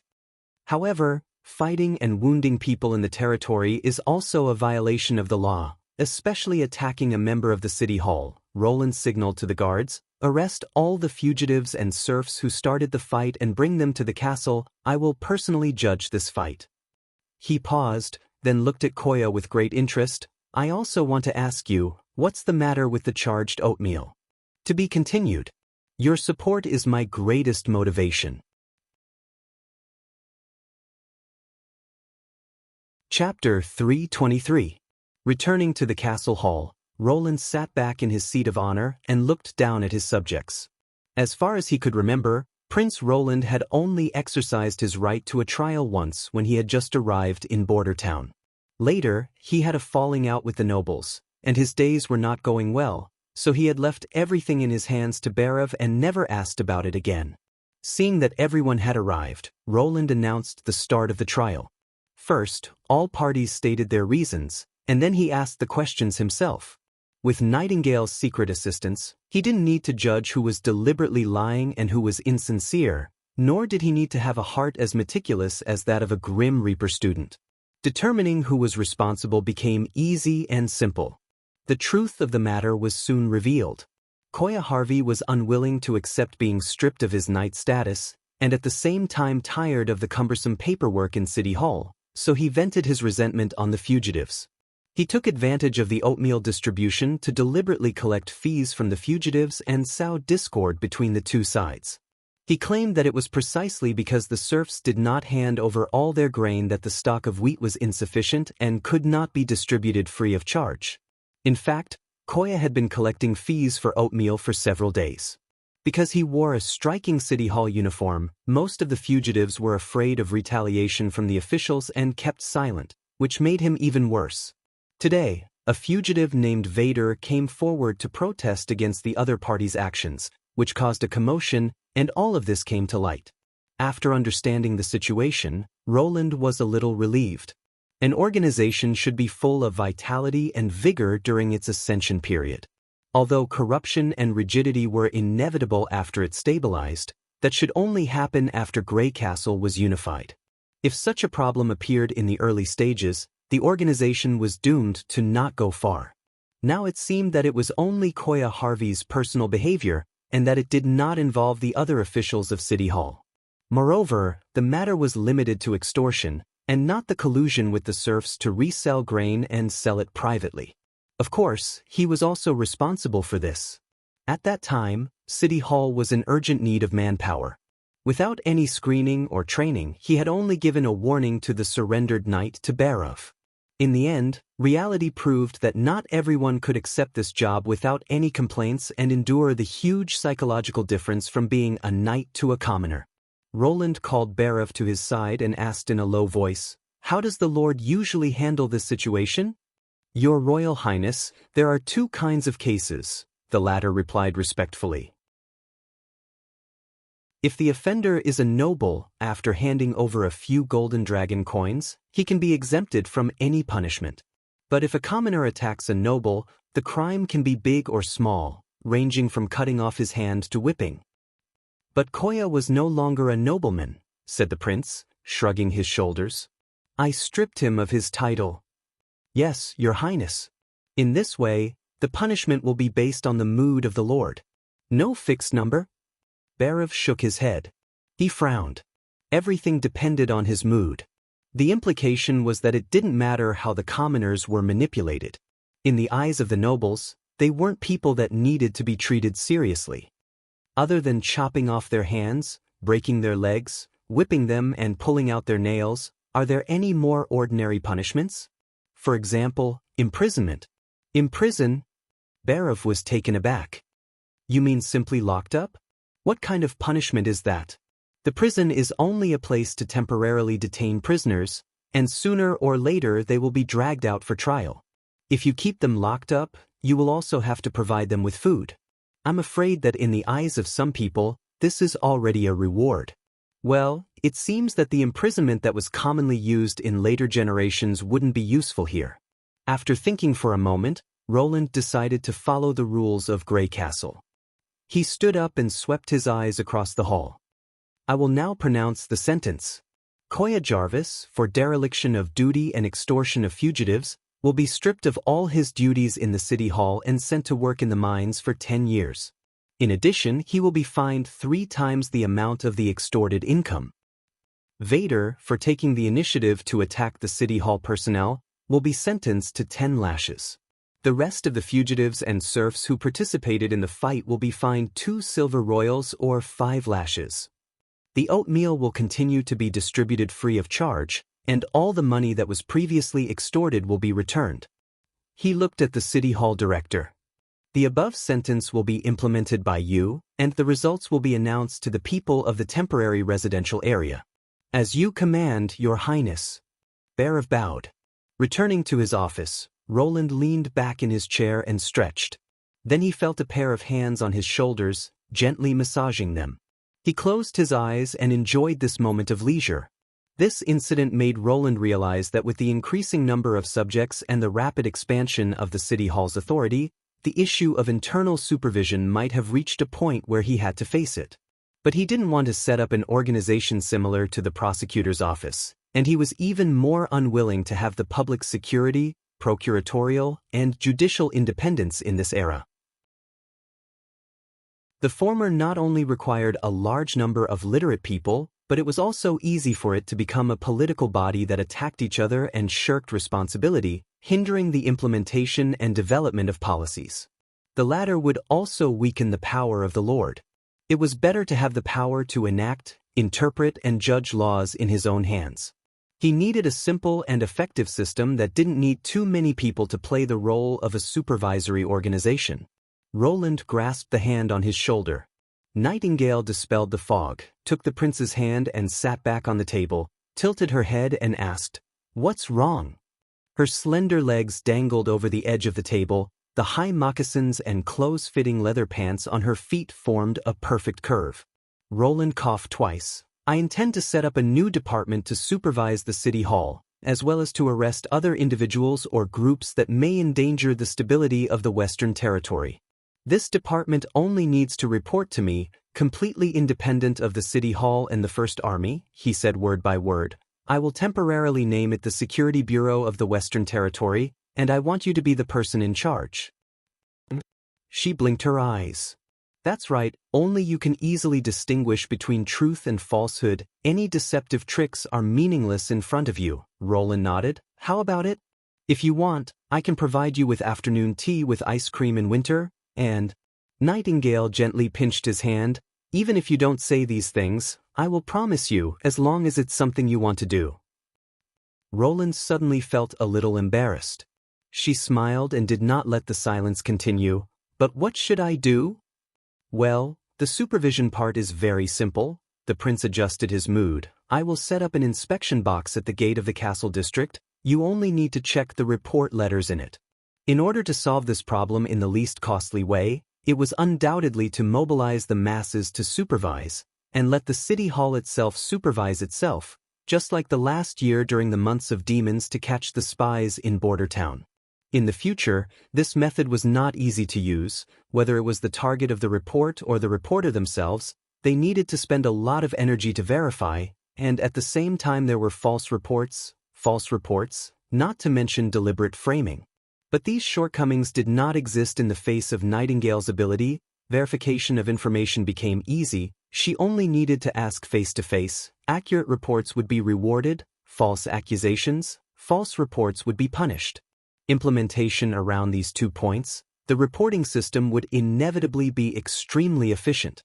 As for maintaining the stability of the Western Territory, eliminating threats and hidden dangers, it is more like an internal intelligence system. "I will slowly expand the manpower for you until your vision can expand to the entire Western Territory." To be continued.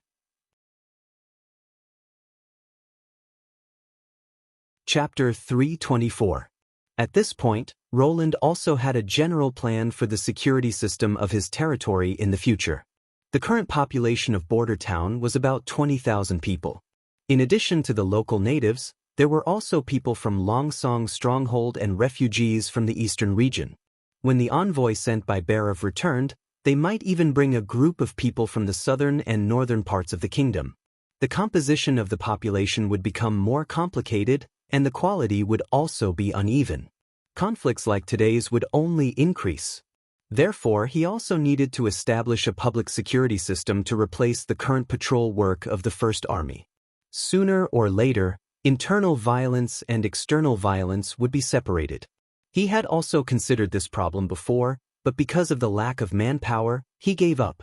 Now the First Army needed to focus on fighting the demonic beasts, and the population was growing rapidly, so it was time to implement this plan. The first trial would be final, and the first trial would be final. The public security would arrest criminals in accordance with the law and handle civil disputes. The Security Bureau would be responsible for maintaining the purity of the system, which could effectively avoid power corruption. At the same time, it could also use public security personnel to carry out cleaning operations, saving manpower and resources. This was the outline of the public security system that Roland envisaged. The most ideal situation was to first test this public security system in Border Town, and when the city was built next year, it would be promoted to the entire western region. At that time, whether it was an autonomous territory of the nobility or not, it would have to implement the same set of laws and accept the control of a unified department. He was the only one who could be above the law. Roland knew that he was the largest noble in the western region, so he could not say that everyone was equal before the law, nor could he abolish the aristocratic system. But he could at least make it so that there were no traditional feudal nobles in his city. If he wanted to receive the protection of the western region, he would have to hand over his autonomous power. As for the person in charge of the public security department, Roland had already thought about it. Chief Knight Carter Lannis, who was full of a sense of justice but did not act pedantically, was a good choice. When Vader hobbled back to his temporary residence, the old man Kukasim immediately came to greet him. "Are you all right?" "I'm fine," he said with a grin. "His Highness sentenced me to 10 lashes. "Let me see you," Kukasim said eagerly. "Let's talk in the house." Vader walked into the house. A warm aura immediately dispelled the chill in his body. He closed the door. It was as if the inside and the outside world were two different worlds. Compared to the previous wooden shack that leaked wind and rain everywhere, this somewhat low and narrow mud hut was actually more comfortable. By the way, the locals seemed to call these houses cave dwellings. The old man asked him to lie down on the stove bed. Then, he peeled off the clothes on his back and couldn't help but gasp. "Your back is covered in blood. I'll go get some ash for you." "No, please don't. This is just a blood stain from the torture. The bleeding has already stopped. Sir Knight said that it's better to leave it open like this. It'll only take 2 or 3 days for the wound to heal." 2 or 3 days, Kukasim shook his head worriedly. "No, child, you may fall into a high fever and your back will swell up. Even if your body is strong, it will take you at least a week to recover. You should know better than me what happens when the disease flares up." "You may not believe it," he licked his somewhat dry lips. "I don't feel much pain from the wound on my back. On the contrary, I feel a cool and itchy feeling. This is a sign of healing." After the lashes, they poured a bucket of water on my back. "Salt water." The old man frowned. "I thought so at first, but the expected burning pain didn't come." Vader chuckled twice. The knight who carried out the punishment said that this water can eliminate all pathogenic microorganisms. If you want the wound to heal quickly, don't do anything unnecessary and just let it dry. Pathogenic microorganisms what? Microorganisms? He curled his lips. Who knows what they are? It's probably related to witches. The old man lowered his head and after a long time he said in a deep voice, "You shouldn't have stood up for me as long as you bear with it. If you bear with it, you'll suffer even more severe treatment. I know what kind of person that guy is, or rather, most of the nobles are the same." Vader spat. "I heard that the snow here will last for several months. Even if we add up the money we have, we won't be able to last until then." He paused. "Moreover, I deliberately chose that time to beat him." "Deliberately?" Kukasim was startled. "Because every day at this time, His Royal Highness will appear at the western city wall. Since he promised to provide free food, he must hate this kind of behavior that tarnishes his reputation. This is also the most effective method. If it was just a simple fight, it might not even reach His Royal Highness' ears. After all, Koya Jarvis may have been instigated by someone. If the officials of the City Hall want to suppress this news, it would be useless no matter what we say. But it's also possible that he was instigated by the Lord. The possibility is extremely low. If His Royal Highness wants to save money, he can directly reduce the 3 meals to 2. Moreover, I have inquired in advance. Whether it is the local residents or the serfs, they are all full of praise for His Royal Highness' benevolence and wisdom. He smiled proudly. You see, I didn't bet wrongly, did I? So that's how it is. The old man let out a long sigh. You've really seen through it thoroughly. But there was also a part where he didn't guess correctly, Vader thought, and that was the punishment. As a patrol member who had worked in Valencia for more than 10 years, he had a deep understanding of the ugliness under the city's glamorous appearance. He had seen more than a dozen nobles who used their power to extort money, and it even happened in the patrol team from time to time. Therefore, it wasn't difficult for him to deal with these high and mighty nobles. His Royal Highness's reaction was basically as he had expected.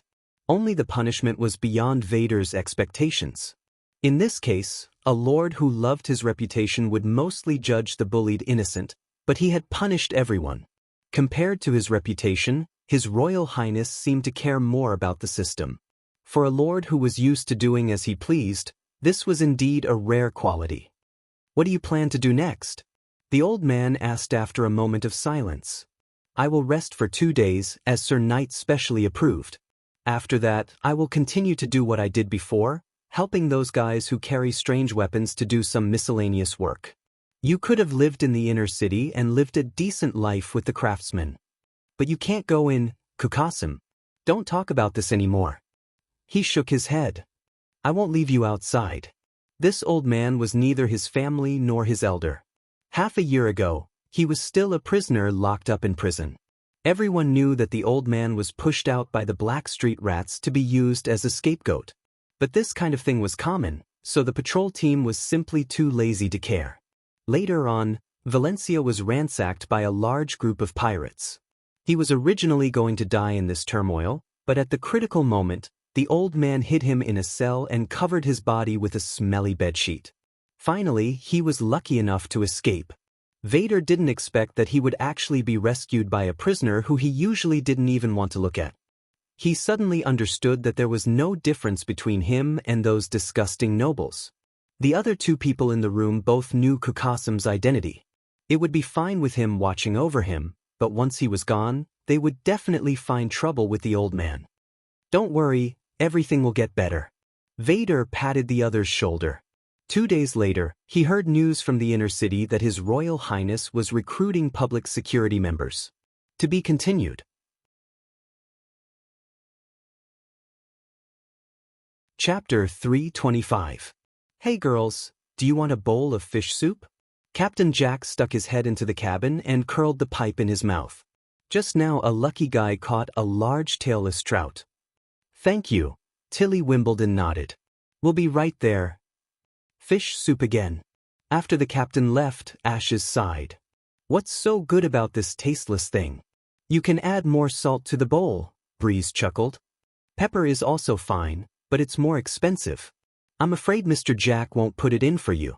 Don't put anything in it. The boiled soup is close to the original taste, and it also tests the quality of the food itself. Andrea elegantly combed her light blonde hair. Lady Tilly, let's go to the captain's cabin. As long as it's hot, Shavy, the shortest, muttered. My toes are freezing. The group of people went up the stairs from the bottom of the Charming Beauty to the poop. Jack One Eye was standing by the porthole, looking at the white track that was rolling and spreading behind the ship. This damn weather, how did it suddenly become so cold? He blew out a ring of smoke. 3 gods, it's only mid-autumn. Maybe the gods are asleep. Ashes shrugged. Bah, you can't say that at sea, Captain Jack grinned. The sea god is always staring at us. He made a blessing gesture on his chest. Forget it, let's not think about it. Let's have a bowl of fish soup to warm our stomachs first. In order to enjoy warm food in the captain's cabin, he didn't hesitate to make a big hole in the floor. He put a brazier in the center of the hole and filled it with sand to prevent it from igniting the whole ship. A large pot of fish soup was boiling and bubbling on the brazier, making a gurgling sound. The fragrance filled the whole room. Just like that, the 6 of them took off their shoes and sat around the brazier. Their feet were buried in the warm sand, allowing their cold toes to fully touch the sand and enjoy the warmth brought by the charcoal fire. Tilly took the fish soup handed by the captain and gently blew on it. The steaming soup was different from the milky white soup made of blacktail fish. This bowl of soup was dark yellow, and the oil floated on the surface, reflecting a crystal luster. When she saw the occasional specks of green and white in the soup, she knew that the old captain had taken out all the goods from the bottom of the box. The ship often sailed for several months, making it difficult for the crew to eat fresh vegetables and fruits. These tender shallots were obviously preserved with ice saltpeter. The fragrance of the shallots neutralized the fishy smell of the fish. Paired with the ginger slices and a bit of ale, all that was left was a rich, mellow, and delicious taste. Tilly drank the fish soup slowly. Every time the soup was about to burn her tongue, she would pause for a moment and take a few deep breaths. With every sip, she could clearly feel that the soup that she drank was like a warm current that flowed down her throat all the way to her stomach, causing her stomach to become warm. The chill soon faded, and she even felt her body slightly heat up. "Try adding some chili," Jack pointed to the crock with seasoning next to the brazier. "The taste will be more special, and it will especially drive away the cold. It's even more effective than wine." Although the true essence of food is the original taste, I have to say that these ingredients are just right, and the taste is not bad at all, Andrea praised. "Aren't you going to drink?" Tilly looked at Ashes. The latter waved her hand. "Forget it, I really can't stand the fishy smell of sea fish." At first, Tilly could not accept the fjord's people's habit of eating fish. Any meal could not be without a variety of fish. Not to mention the conventional grilled, boiled, and fried fish, there were also strange methods such as fish jelly, fish sauce, and caviar. However, after forcing herself to eat several times at formal banquets, she found that the taste was actually not bad. Once she became familiar with the fishy smell of the sea, it could further enhance the taste of the food itself. Like dried fish, grilled cuttlefish, and even fried smelly fish, which had a pungent smell, she could now slowly try them. "Our Miss Ashes has been spoiled by the barbaric cooking methods of Border Town," Andrea covered her mouth and said. "It's a pity that after tasting spices and refined salt, she not only lost the ability to distinguish delicious food, but now it seems that even her courage is gone." "What did you say?" Ashes glared at her. "Why isn't that the case?" Andrea let out a series of laughter. "Just a little fishy smell is enough to make you flinch. You are as willful as a little girl. How can we expect you to stand up for Lady Tilly when she needs you?" "So that's how it is. It seems that you really want to provoke me into a fight with you." Ash's tone suddenly calmed down. "Give up. Border Town has a terrible weapon, much more powerful than your arrows. Even so, I still won the competition. So if you want to take away the position of Lady Tilly's personal guard from me, you still have to practice for a few more years." She paused. "Or maybe for a lifetime." "You," Ashes raised the corner of her mouth. "In addition, the food invented by His Highness Roland is not just a superposition of spices and refined salt. You will understand when you taste it. But remember not to drip your saliva on your clothes. Lady Tilly can't afford to lose face." "Nonsense, that's you." Tilly couldn't help but laugh out loud. These two were the top witches on Sleeping Island, and they often fought fiercely for who was the strongest, but she knew that both Ashes and Andrea were her best subordinates. When danger came, they would not hesitate to fight side by side and build the impregnable walls of Sleeping Island together. The dispute between the two made the atmosphere in the room lively. Seeing this scene, Tilly couldn't help but think of the 5 witches who had been sent to Border Town. She wondered if they were doing well in her brother's territory. At this moment, the charming beauty suddenly shook violently without warning. "Be careful!" Ashes pulled Princess Tilly away. The iron pot on the brazier was overturned, the soup extinguished the charcoal fire, and the fish fell all over the floor. Then there was a sharp whistle outside the cabin. "Enemy attack! Enemy attack!" A sailor rushed into the captain's cabin and shouted in panic, "Mr. Captain, there is more than one mutant sea ghost." "Isn't sea ghost another name for demonic beasts?" Tilly was startled. How could they come to this place? They ran out of the poop deck and saw more than a dozen fish monsters with crab feet on the deck, and some were climbing onto the charming beauty from both sides of the ship. They moved quickly, and when they moved, they looked like giant cockroaches. The waving human arms on both sides of their heads were so powerful that they could break a sailor's neck. Since you don't want to accept the challenge, let's have a competition. Andrea snapped her fingers, and a golden light emerged from between her fingers, turning into the shape of a bow. She held it firmly in her hand. Whoever kills the most monsters will be the most powerful one. It doesn't matter. Ashes pulled out the strangely shaped giant sword from her back. I'm going.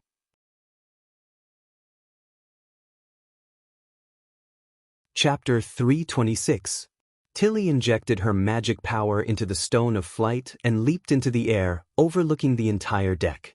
Most of the crew members of the Charming Beauty were experienced sailors. After the initial panic, they picked up their weapons and fought against the demonic beasts, gradually moving closer to the poop. Obviously, they also knew that they could not defeat so many enemies by themselves. Their only hope lay in the witches on the ship. After Ashes joined the battle, the situation quickly changed. She was like a gust of wind, and wherever she went, there were screams and wails of monsters. Any demonic beast that dared to face her giant sword would be cut in half, and their severed limbs would fall all over the deck. Andrea was not to be outdone. Her magic longbow could turn any object into an arrow, and its power and accuracy were astonishing. Therefore, she rarely prepared a conventional arrow, but a bag of glass beads. The demonic beasts hit by her didn't even have the chance to scream, they just twitched and fell to the ground. The hard marbles were enough to penetrate their skulls within 20 steps and turn their skulls into a paste.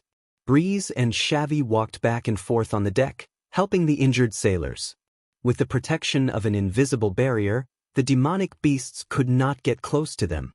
Seeing that the demonic beasts were quickly killed, Tilly still did not relax her vigilance. These fish-shaped monsters were obviously not enough to cause the violent shaking of the Charming Beauty at the beginning. It felt like a huge monster was hitting the bottom of the ship underwater. Without the protection of Molly's servants, the ship would probably become a pile of broken planks floating in the sea if this happened a few more times. The witches could barely protect themselves, but it was estimated that only a few sailors could escape the fate of being buried in the stomach of the fish. Just as she had expected, when the last demonic beast was flattened by Ash's sword, a huge shadow appeared in the water in front of the ship's hull. It was definitely not the size of a fish. The shadow quickly approached the surface of the water and rushed towards the Charming Beauty. "Be careful," she shouted. Before she could finish her words, the shadow passed under the ship, and the ship shook violently again. The two masts made a series of frightening sounds, as if they would collapse at any time. Fortunately, the shadow did not make any other attack movements and quickly disappeared into the depths of the sea. It probably wanted to use its back to knock the Charming Beauty over and then eat its fill. Tilly landed back on the deck and briefly explained the situation to them. "We have to force it out of the sea.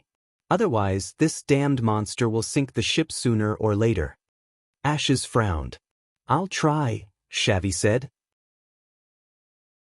"Since it's coming close to the bottom of the ship, as long as it's close enough, I can use a barrier to block its impact." "Oh God of the sea." Old Jack wiped the sweat off his forehead. "If the opponent is really as huge as Lady Tilly said, normal attacks won't have much effect. Even if we force it out of the sea, how are we going to kill it?" "Leave it to me." Andrea tucked a stray strand of hair behind her ear and revealed a confident smile.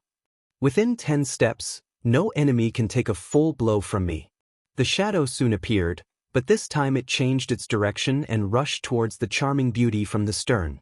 Tilly, who was monitoring from the air, immediately sent out a warning signal. Shavy ran to her position and jumped out of the ship. Her waist was firmly tied with several coils of hemp rope. The other end of the rope was held in Ash's hand, which was used to steadily control the monster's descending height. When the shadow attacked, Shavy instantly opened her barrier, and a gap suddenly appeared in the gray sea, as if it was separated by something invisible. The monster hit the barrier, and its huge body suddenly stopped.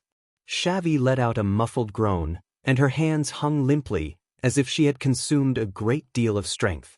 The shadow under her feet rapidly expanded, and the sea suddenly rose. "Quickly pull her up." Tilly swooped down and shouted. Ashes pulled Shavy up with one hand, and just as she pulled her onto the deck, a huge sea beast roared and rushed out of the water. The raised waves made the charming beauty sway from side to side. At first glance, it looked like a cross between a sharp-toothed shark and an octopus. Several tentacles stretched out from its triangular head and directly hit the deck.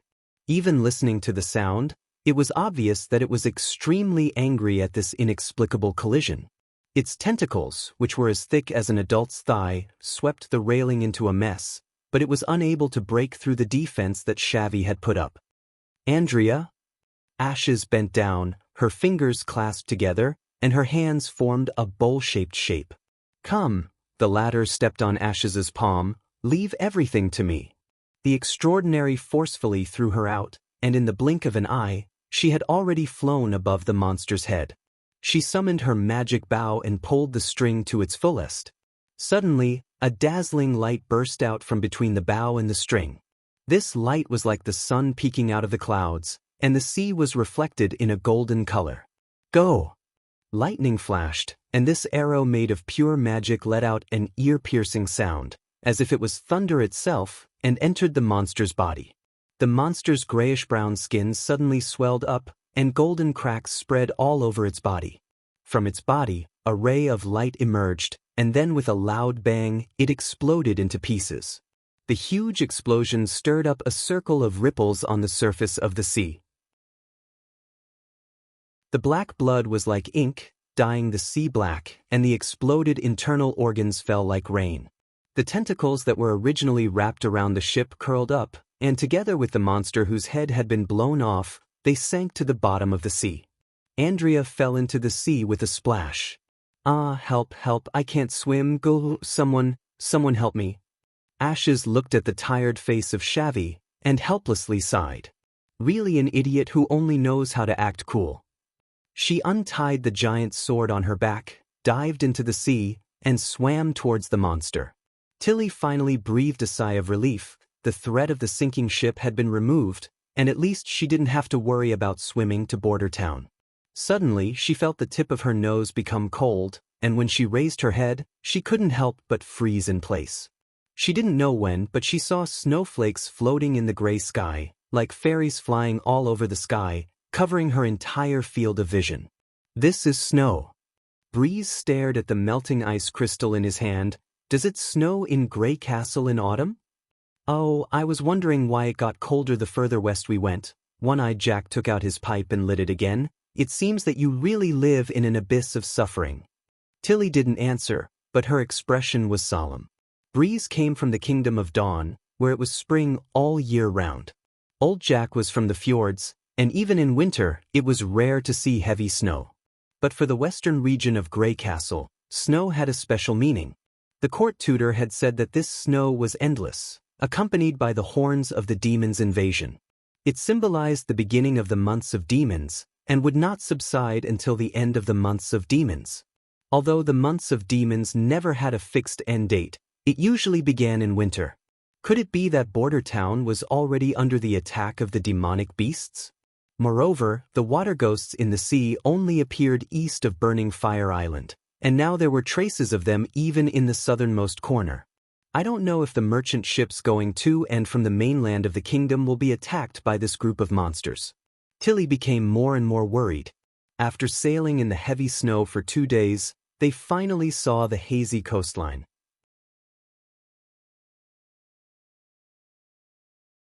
Chapter 327. Is this the place where you docked last time?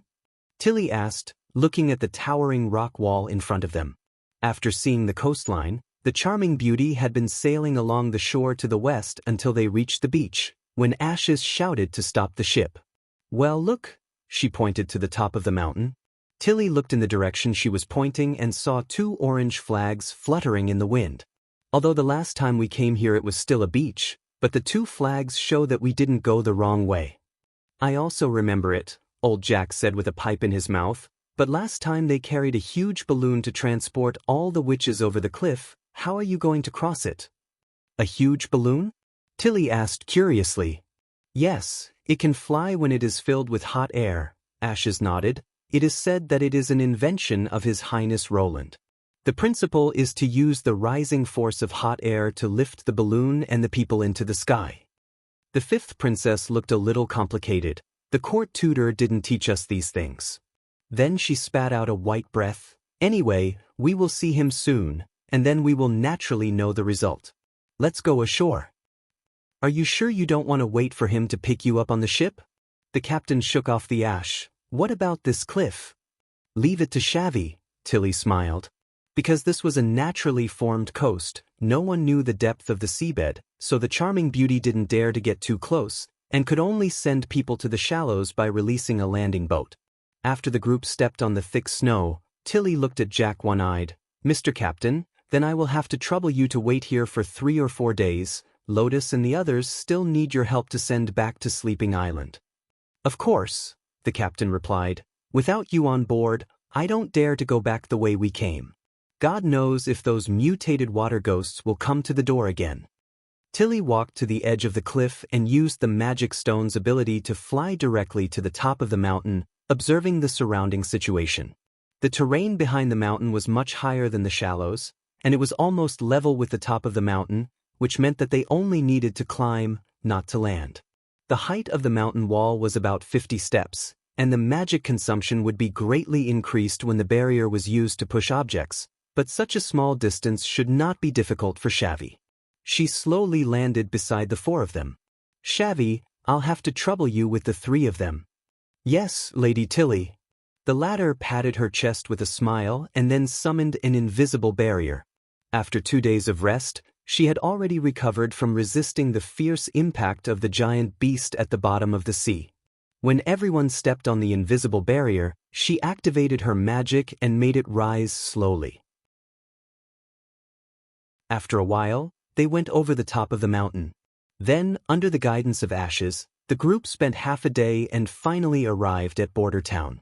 The first thing that entered Tilly's eyes was a uniquely shaped steel bridge. It sat on the wide river and there were only 2 piers at the bottom. Other than the neatly arranged iron beams and pillars, there were no unnecessary decorations or patterns on its body. The snow covering the bridge formed a sharp contrast with the exposed black bridge. At first glance, there was an indescribable grandeur. This bridge is really big, Breeze exclaimed. How many iron ingots did they melt to build a bridge like this? It's really a waste of materials. Obviously, a pontoon bridge could solve the problem of passage. What's the point of building such a high bridge? Ashes disagreed. Border Town itself is the last stop of the merchant fleet.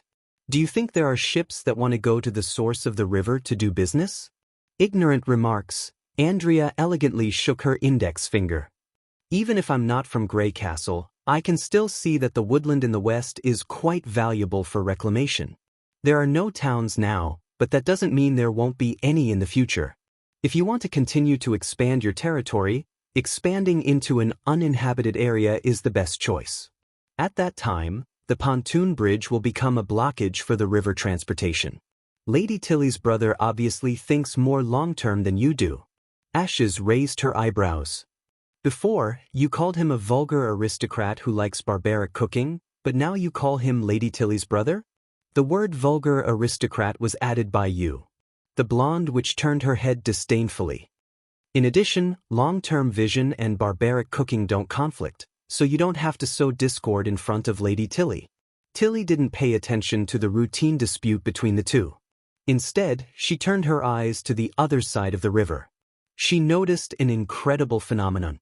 At this time, the sky was still snowing, and the temperature was no different from winter.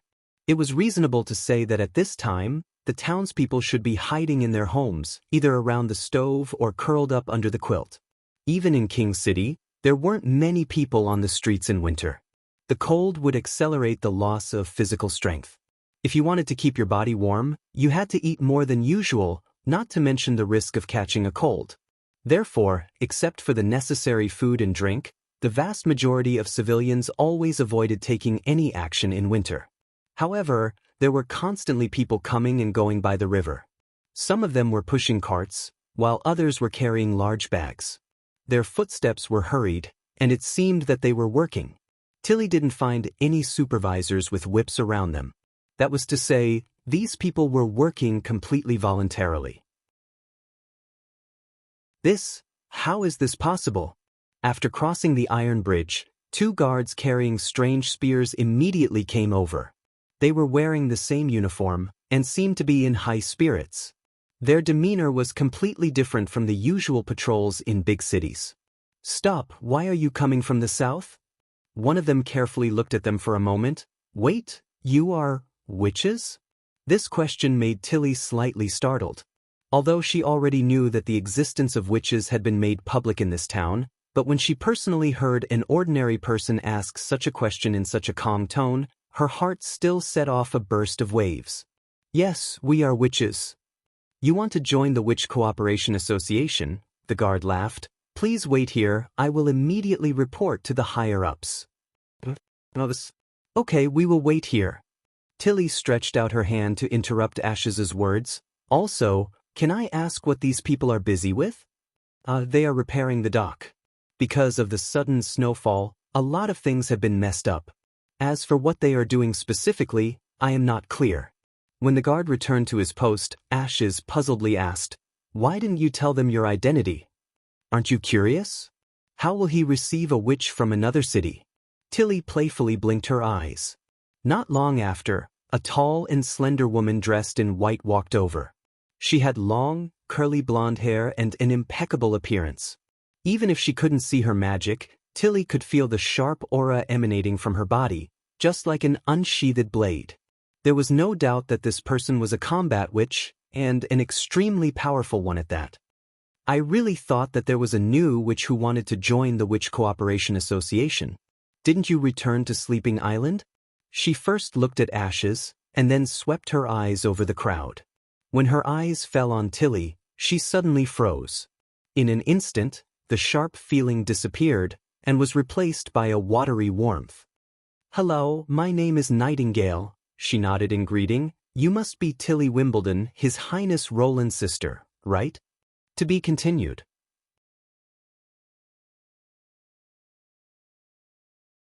Chapter 328. Lady Tilly. Led by Nightingale, they walked into the Lord's castle. The 5th princess did not expect that the first person to come out to greet her would be Sylvie.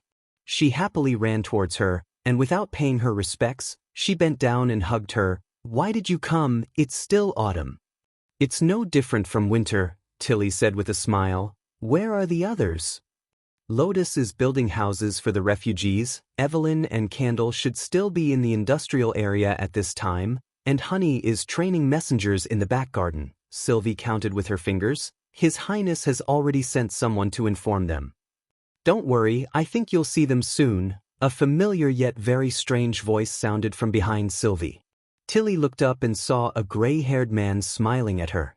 His appearance hadn't changed much from her memory, but his smile and demeanor were completely different from before. "Welcome to Border Town, my dear sister." Tilly's mind was in turmoil. There were too many doubts she wanted to blurt out, but her face remained calm, and she followed Roland Wimbledon into a room that looked like a study. "Please sit down." The man poured a cup of warm black tea and handed it to her. "I haven't seen you for a whole year. I know you have a lot to talk to me about, and I do the same. But don't worry," he looked out the window at the snowy scenery. "This year's winter is still very long."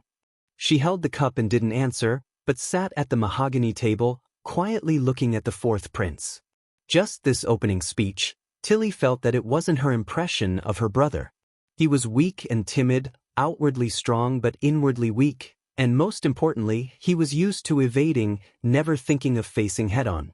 The Roland Wimbledon in front of her was completely different. He was trying to take the initiative in the conversation. Although his tone was soft and gentle, it was completely the style of a superior. "Nightingale," Roland tilted his head. "But your Highness." The voice of the witch came from the room. "It doesn't matter, she's my sister." "All right." Nightingale was silent for a moment, then she appeared and left the room unhappily. "Now it's just me and you," he smiled and returned to the square table. Tilly was silent for a moment. "For you?" She thought he would hesitate or pretend to be mysterious, but he answered so quickly, "I'm your brother, Roland Wimbledon, the 4th Prince of Grey Castle." Then he laughed. "I know I've changed a lot, but I'm willing to explain it to you slowly." Tilly suddenly remembered what he had written in his letter. "As for what made me make this decision, And what made me no longer as indifferent to everything as I used to be, these trifles can be discussed in detail when the opportunity arises. It was probably this sentence that made her decide to come to this remote town. She couldn't help but raise the corner of her mouth. I'll listen carefully. The whole story wasn't complicated, but it was very exciting.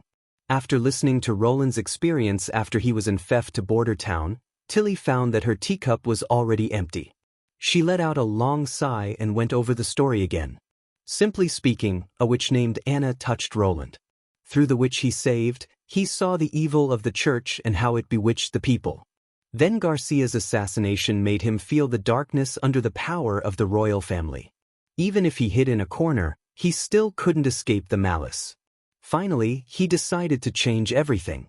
Although this part sounded a bit dramatic, it could barely be considered an explanation. But the problem lied in the strange knowledge. Whether it was the steam engine or the flintlock, it was impossible to know them just because of a moment's comprehension. So, the ultimate cause of all this is the memory you said suddenly appeared in your head? Tilly asked. Yes, Roland said seriously. I know it's hard to believe, but it's the truth. I was lucky enough to escape the assassination of my third sister, and when I woke up from my coma, I understood all of this. If meeting Anna was the trigger, then the content of the memory is the help I want to change the status quo. Is it a witch? Tilly thought. The possibility of replacement and control is not big. Sylvie has already confirmed this. The ability of the witches of the Witch Cooperation Association is not mysterious. They have to carry out special training every day. No one's ability belongs to these two categories, not even a little bit close. The only possibility is occupation. She can't rule out the possibility of such an ability. By occupying the other person's body, she can obtain the other person's thoughts. But this speculation is also uncertain. Even if Roland Wimbledon is not favored by his father, he is still the unquestionable prince of Grey Castle. The god's stone of retaliation is not rare for him, and he always has the protection of the knight and his personal guards, so it is impossible for a witch without the ability to hide to easily get close to him. Moreover, even if there is such a witch, how could she know so many extraordinary things? When she was a child, she had searched through the palace library, and also received the teachings of several white-haired, erudite court mentors, but even they had never talked about using steam and snow powder to replace the knowledge of animal power and swords. So it seems that the bizarre knowledge and the bizarre experience are somewhat compatible. How can you prove that you are Roland Wimbledon and not the extra memory? Tilly knew that this question is quite rude. If it were the previous prince, he would certainly fly into a rage, flip the table and leave. Because I still remember the things that happened in the palace, the other side's tone is still calm. I think that the essence of a person is the unique memory. If a witch becomes exactly the same as you, but the memory is different, she is still essentially another person. I have a lot of strange memories, but I don't remember where these memories came from.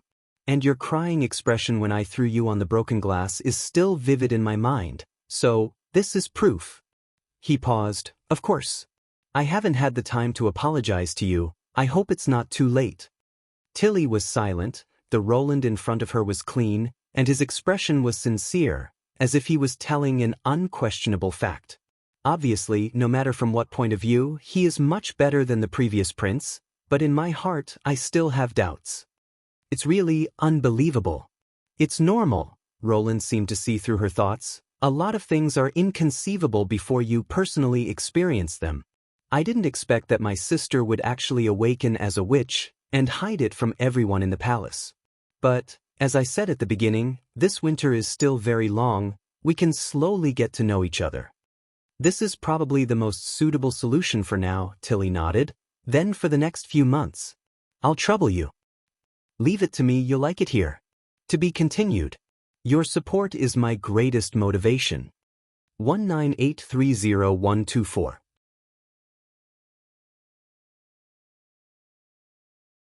Chapter 329. Genius 1 second. Remember if you want to go?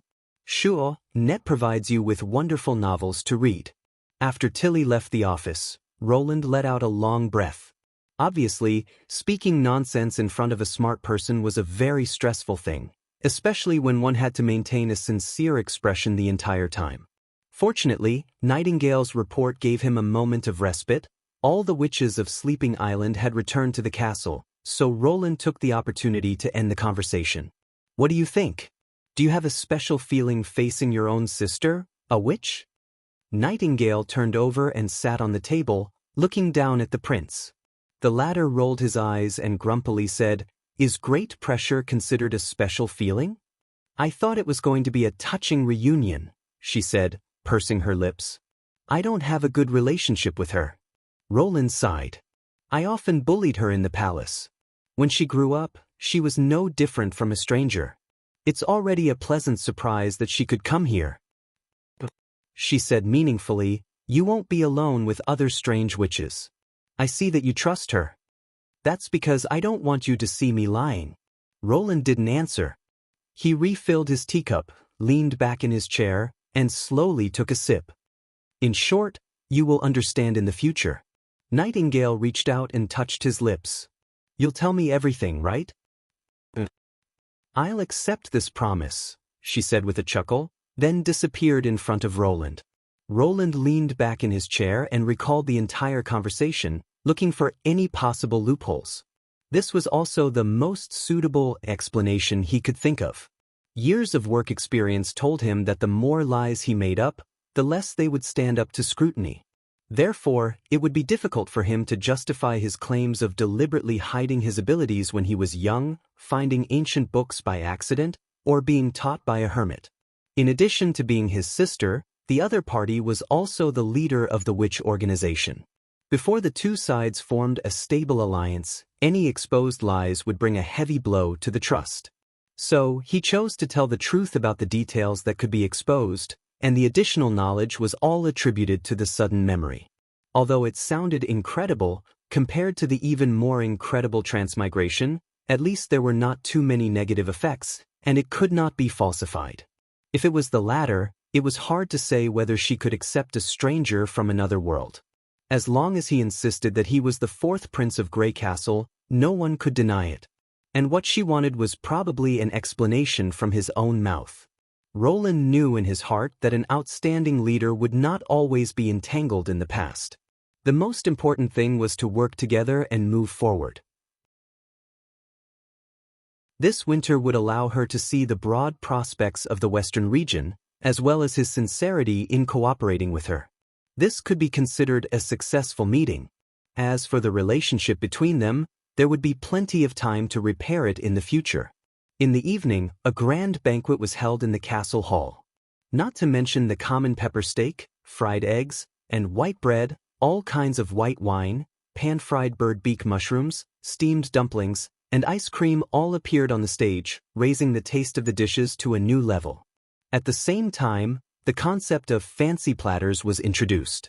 A large porcelain plate was filled with a small piece of staple food drizzled with sauce. The visual effect was excellent, and it made people feel hungry at first glance. In the interlacing of toasts and candlelight, the banquet finally ended in a harmonious and lively atmosphere. Next was the more formal meeting. In the living room, the fireplace was blazing. Roland and the members of the Witch Union sat in a long row at the long table, while Tilly and the witches of Sleeping Island sat in the opposite row. Due to the sensitivity of her identity, Maggie simply turned into a pigeon and squatted on the chandelier overhead. Tilly was the first to speak. This time, in addition to helping Border Town resist the invasion of the demonic beasts, I also intend to bring back the 5 witches that were previously sent here. She gave a general description of the current situation on Sleeping Island.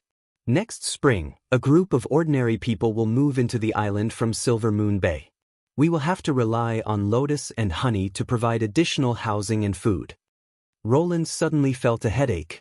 The first army could resist the demonic beasts. Except for the agile and high-speed hybrids, there was almost no need for witches. But in terms of construction, the role of the witches was irreplaceable. Currently, the mountain ridge at the port had not yet been opened, the dock was only half built, and he still wanted to build a few more groups of cave dwellings. Can it be delayed for another half a month? I really want to agree, but the situation has changed. Tilly shook her head helplessly. A mutated water ghost has appeared in the southern cape. You can think of it as a fish species of demonic beast. I suspect that all of this is related to the months of demons. It is said that the longer the months of demons, the more ferocious the demonic beasts will be, so it will be safer for them to travel earlier. They are not suitable to fight. I know, so Breeze will escort them on the ship. Her ability is very effective in dealing with enemies with low intelligence. Moreover, we do not intend to return the way we came. Instead, we will go north along the coastline, and when we arrive at the port of Clearwater, we will take the usual commercial route to Sleeping Island. According to the news from the Bird Messenger, there are no demonic beasts on the route between the fjords and the kingdom. Roland had to make a final effort. In addition to Lotus and Honey, can the other 3 stay? They are only halfway through their primary education. If they leave now, it would be equivalent to giving up halfway. Tilly could not help but laugh. It seems that you like them very much. For a moment, he did not know how to respond to this sentence. I want to ask, how do you use Candle and Evelyn's abilities? Solidifying metal parts and making wine. The former can greatly improve the efficiency of mechanical operation, while the latter. Roland paused for a moment. Wine is a very good thing. In addition to drinking, it has many other uses. But on Sleeping Island, they are always worried that their abilities are useless and often. Tilly did not continue, but Roland guessed that it should be related to discrimination, just like what Mystery Moon had experienced in the Witch Cooperation Association. I am very happy to hear that you want them to stay. Sure enough, every witch has a unique role, and their abilities are not meaningless. She looked at Evelyn and the others. What do you think? I want to follow you, Lady Tilly. Sylvie said. Candle touched her head. Anywhere is fine. Lady Tilly, if you need me, I will return to Sleeping Island. Evelyn was silent for a moment before replying. Apart from that, I want to continue to stay in Border Town. I still have many things I want to learn from Teacher Scroll. Don't be so nervous. I'm not asking you to choose whether you want to stay or leave. This is not a matter of choosing between two. Tilly smiled and shook her head. I just want to understand the situation of your life in Border Town. You can return to Sleeping Island at any time. Lotus and Honey will also come back. I even want to invite the witches of Border Town to visit Sleeping Island.